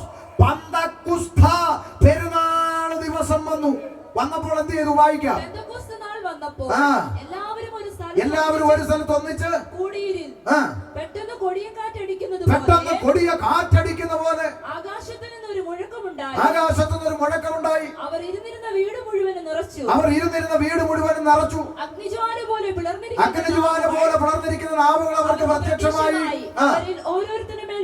അടുത്ത വാക്ക് കാത് തുറന്ന് കേട്ടോണ്. എല്ലാവരും പരിശുദ്ധാത്മാവ് നിറഞ്ഞവരായി. ആത്മാവ് അവർക്ക് ഉച്ചരിപ്പാൻ നൽകിയതുപോലെ അന്യഭാഷകളിൽ സംസാരിച്ചു തുടങ്ങി. ഇന്ന് രാത്രി ദേശത്തോട് ഞാൻ ചോദിക്കട്ടെ, ഈ അന്യഭാഷ പറയുന്ന കൂട്ടത്തെയാണല്ലോ പൊതുവെ നാട്ടുകാരെന്ന് വിളിക്കുന്ന. പറ. എന്ത് കോസ്? പെന്തക്കോസ്. അങ്ങനാണെങ്കിൽ 1-ാമത്തെ പെന്തക്കോസുകാരി മറിയ, 1-ാമത്തെ പെന്തക്കോസുകാരൻ പത്രോസ് ലീഗ, 1-ാമത്തെ പെന്തക്കോസുകാരൻ തോമാസ് ലീഗ, 1-ാമത്തെ പെന്തക്കോസുകാരൻ യൂദാസ് ലീഗ. ഇവരെല്ലാം കലവില പറഞ്ഞതിന് ശേഷമാണ് ചുറ്റുമലക്കാർ പറയാൻ തുടങ്ങിയത്. ഉള്ളതാണോ ഈ പറഞ്ഞേ? അവരെല്ലാം കൂട്ടത്തില്ലേ? ഉണ്ട്. അതുകൊണ്ട് ഇനി പെന്തിക്കോസുകാർക്ക് അമ്മയില്ലെന്ന് ആരെങ്കിലും പറഞ്ഞാൽ ധൈര്യത്തോടെ പറയണം, നിങ്ങളുടെ പള്ളി ഫോട്ടോയേ ഉള്ളൂ, ഞങ്ങളുടെ കൂടെ ജീവനോടിരുന്ന അന്യഭാഷ പറഞ്ഞു. അല്ലേ?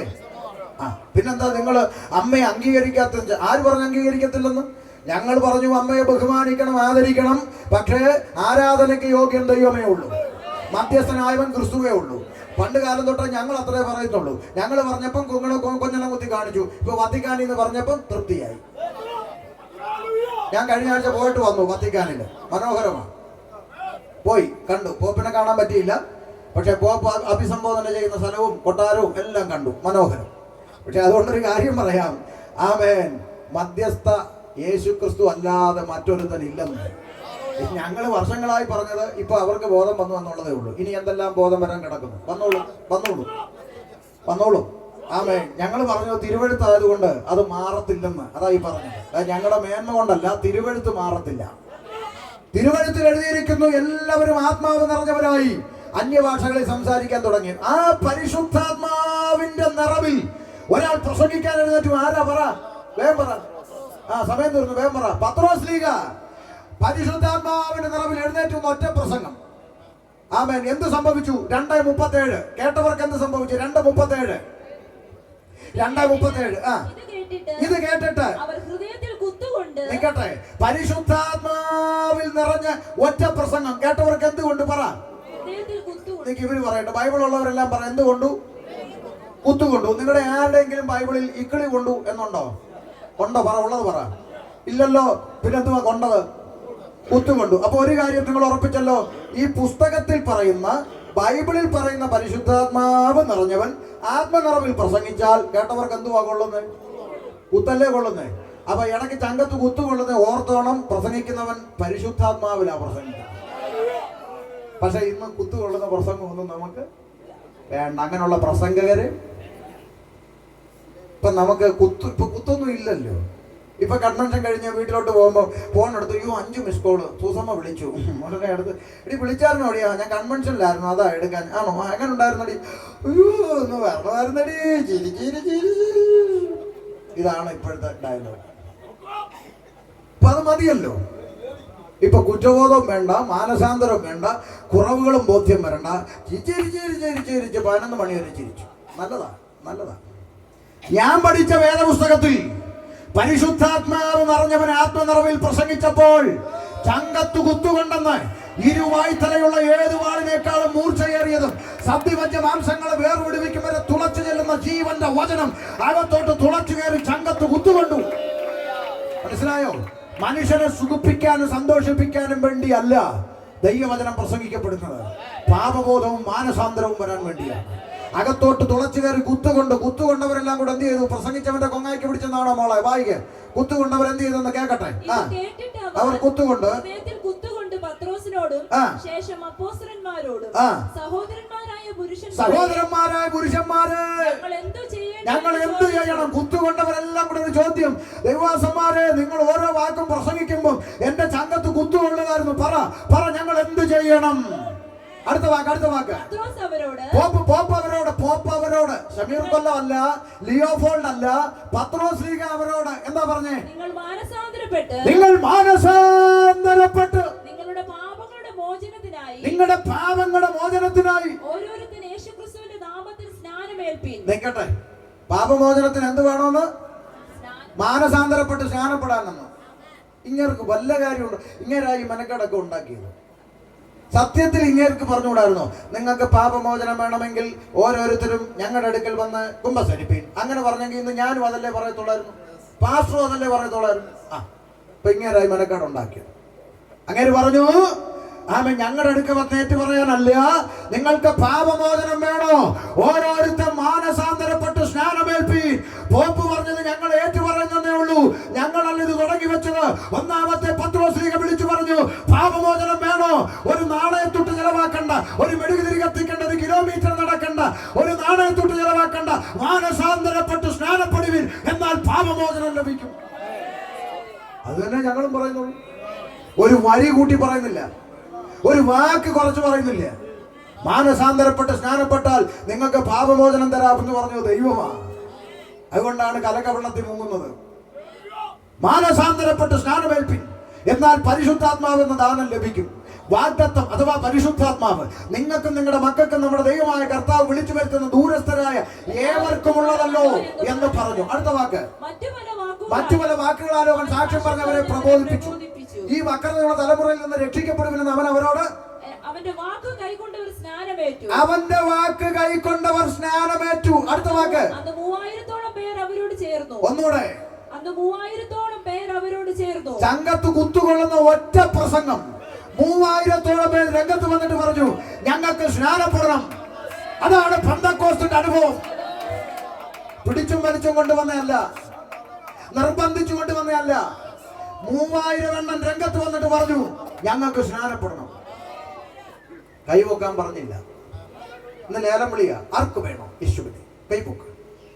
ലേലം വിളിക്കേണ്ട ആവശ്യമൊന്നും വന്നില്ല. ആമേൻ.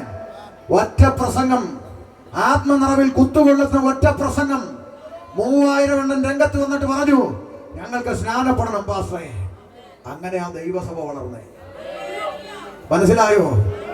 ആമേൻ. യൂദാ ഒഴികെ 11 പേര് തുടങ്ങി വെച്ചത് ഇന്ന് ലോകത്തിന്റെ നാനാ ഭാഗങ്ങളിൽ വളർന്നുകൊണ്ടിരിക്കുന്നത് പരിശുദ്ധാത്മാവിൽ നിറഞ്ഞ പ്രസംഗങ്ങളിലൂടെ. ആമേൻ. ഞങ്ങൾക്ക് സ്നാനമേൽക്കണം. അന്ന് 3000-ഓളം പേര് അവരോട് ചേർന്നു. അടുത്ത വാക്ക്, അവർ അപ്പോസ്തലന്മാരുടെ ഉപദേശം കേട്ടു. നിക്കട്ടെ.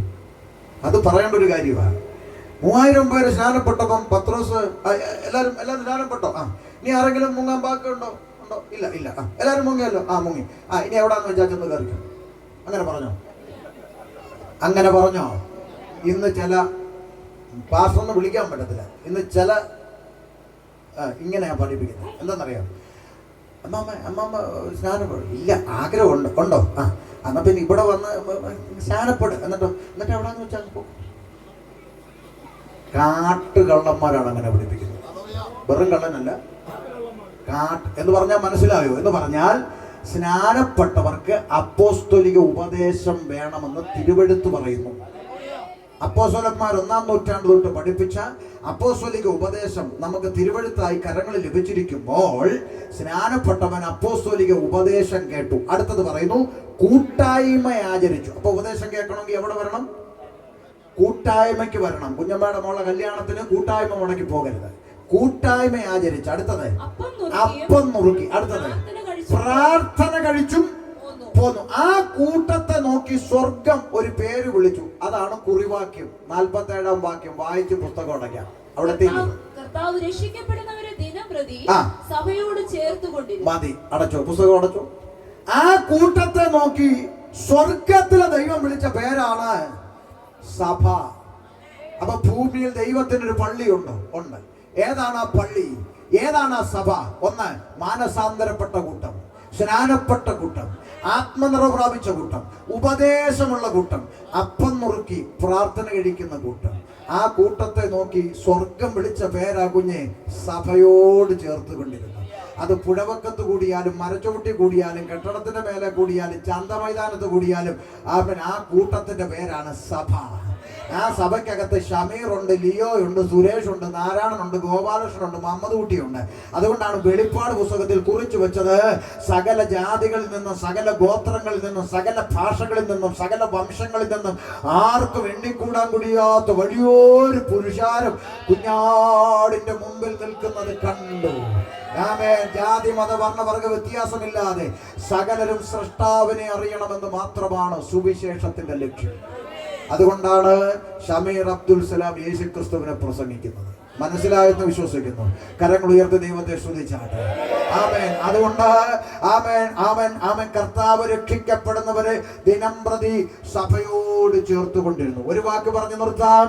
ഈ പറയപ്പെട്ട സഭ, ആ സഭയെ ചേർക്കുവാനാണ് താമസം വിന യേശുക്രിസ്തു വാനമേക്ക് വെളിപ്പെടാൻ പോകുന്നത്.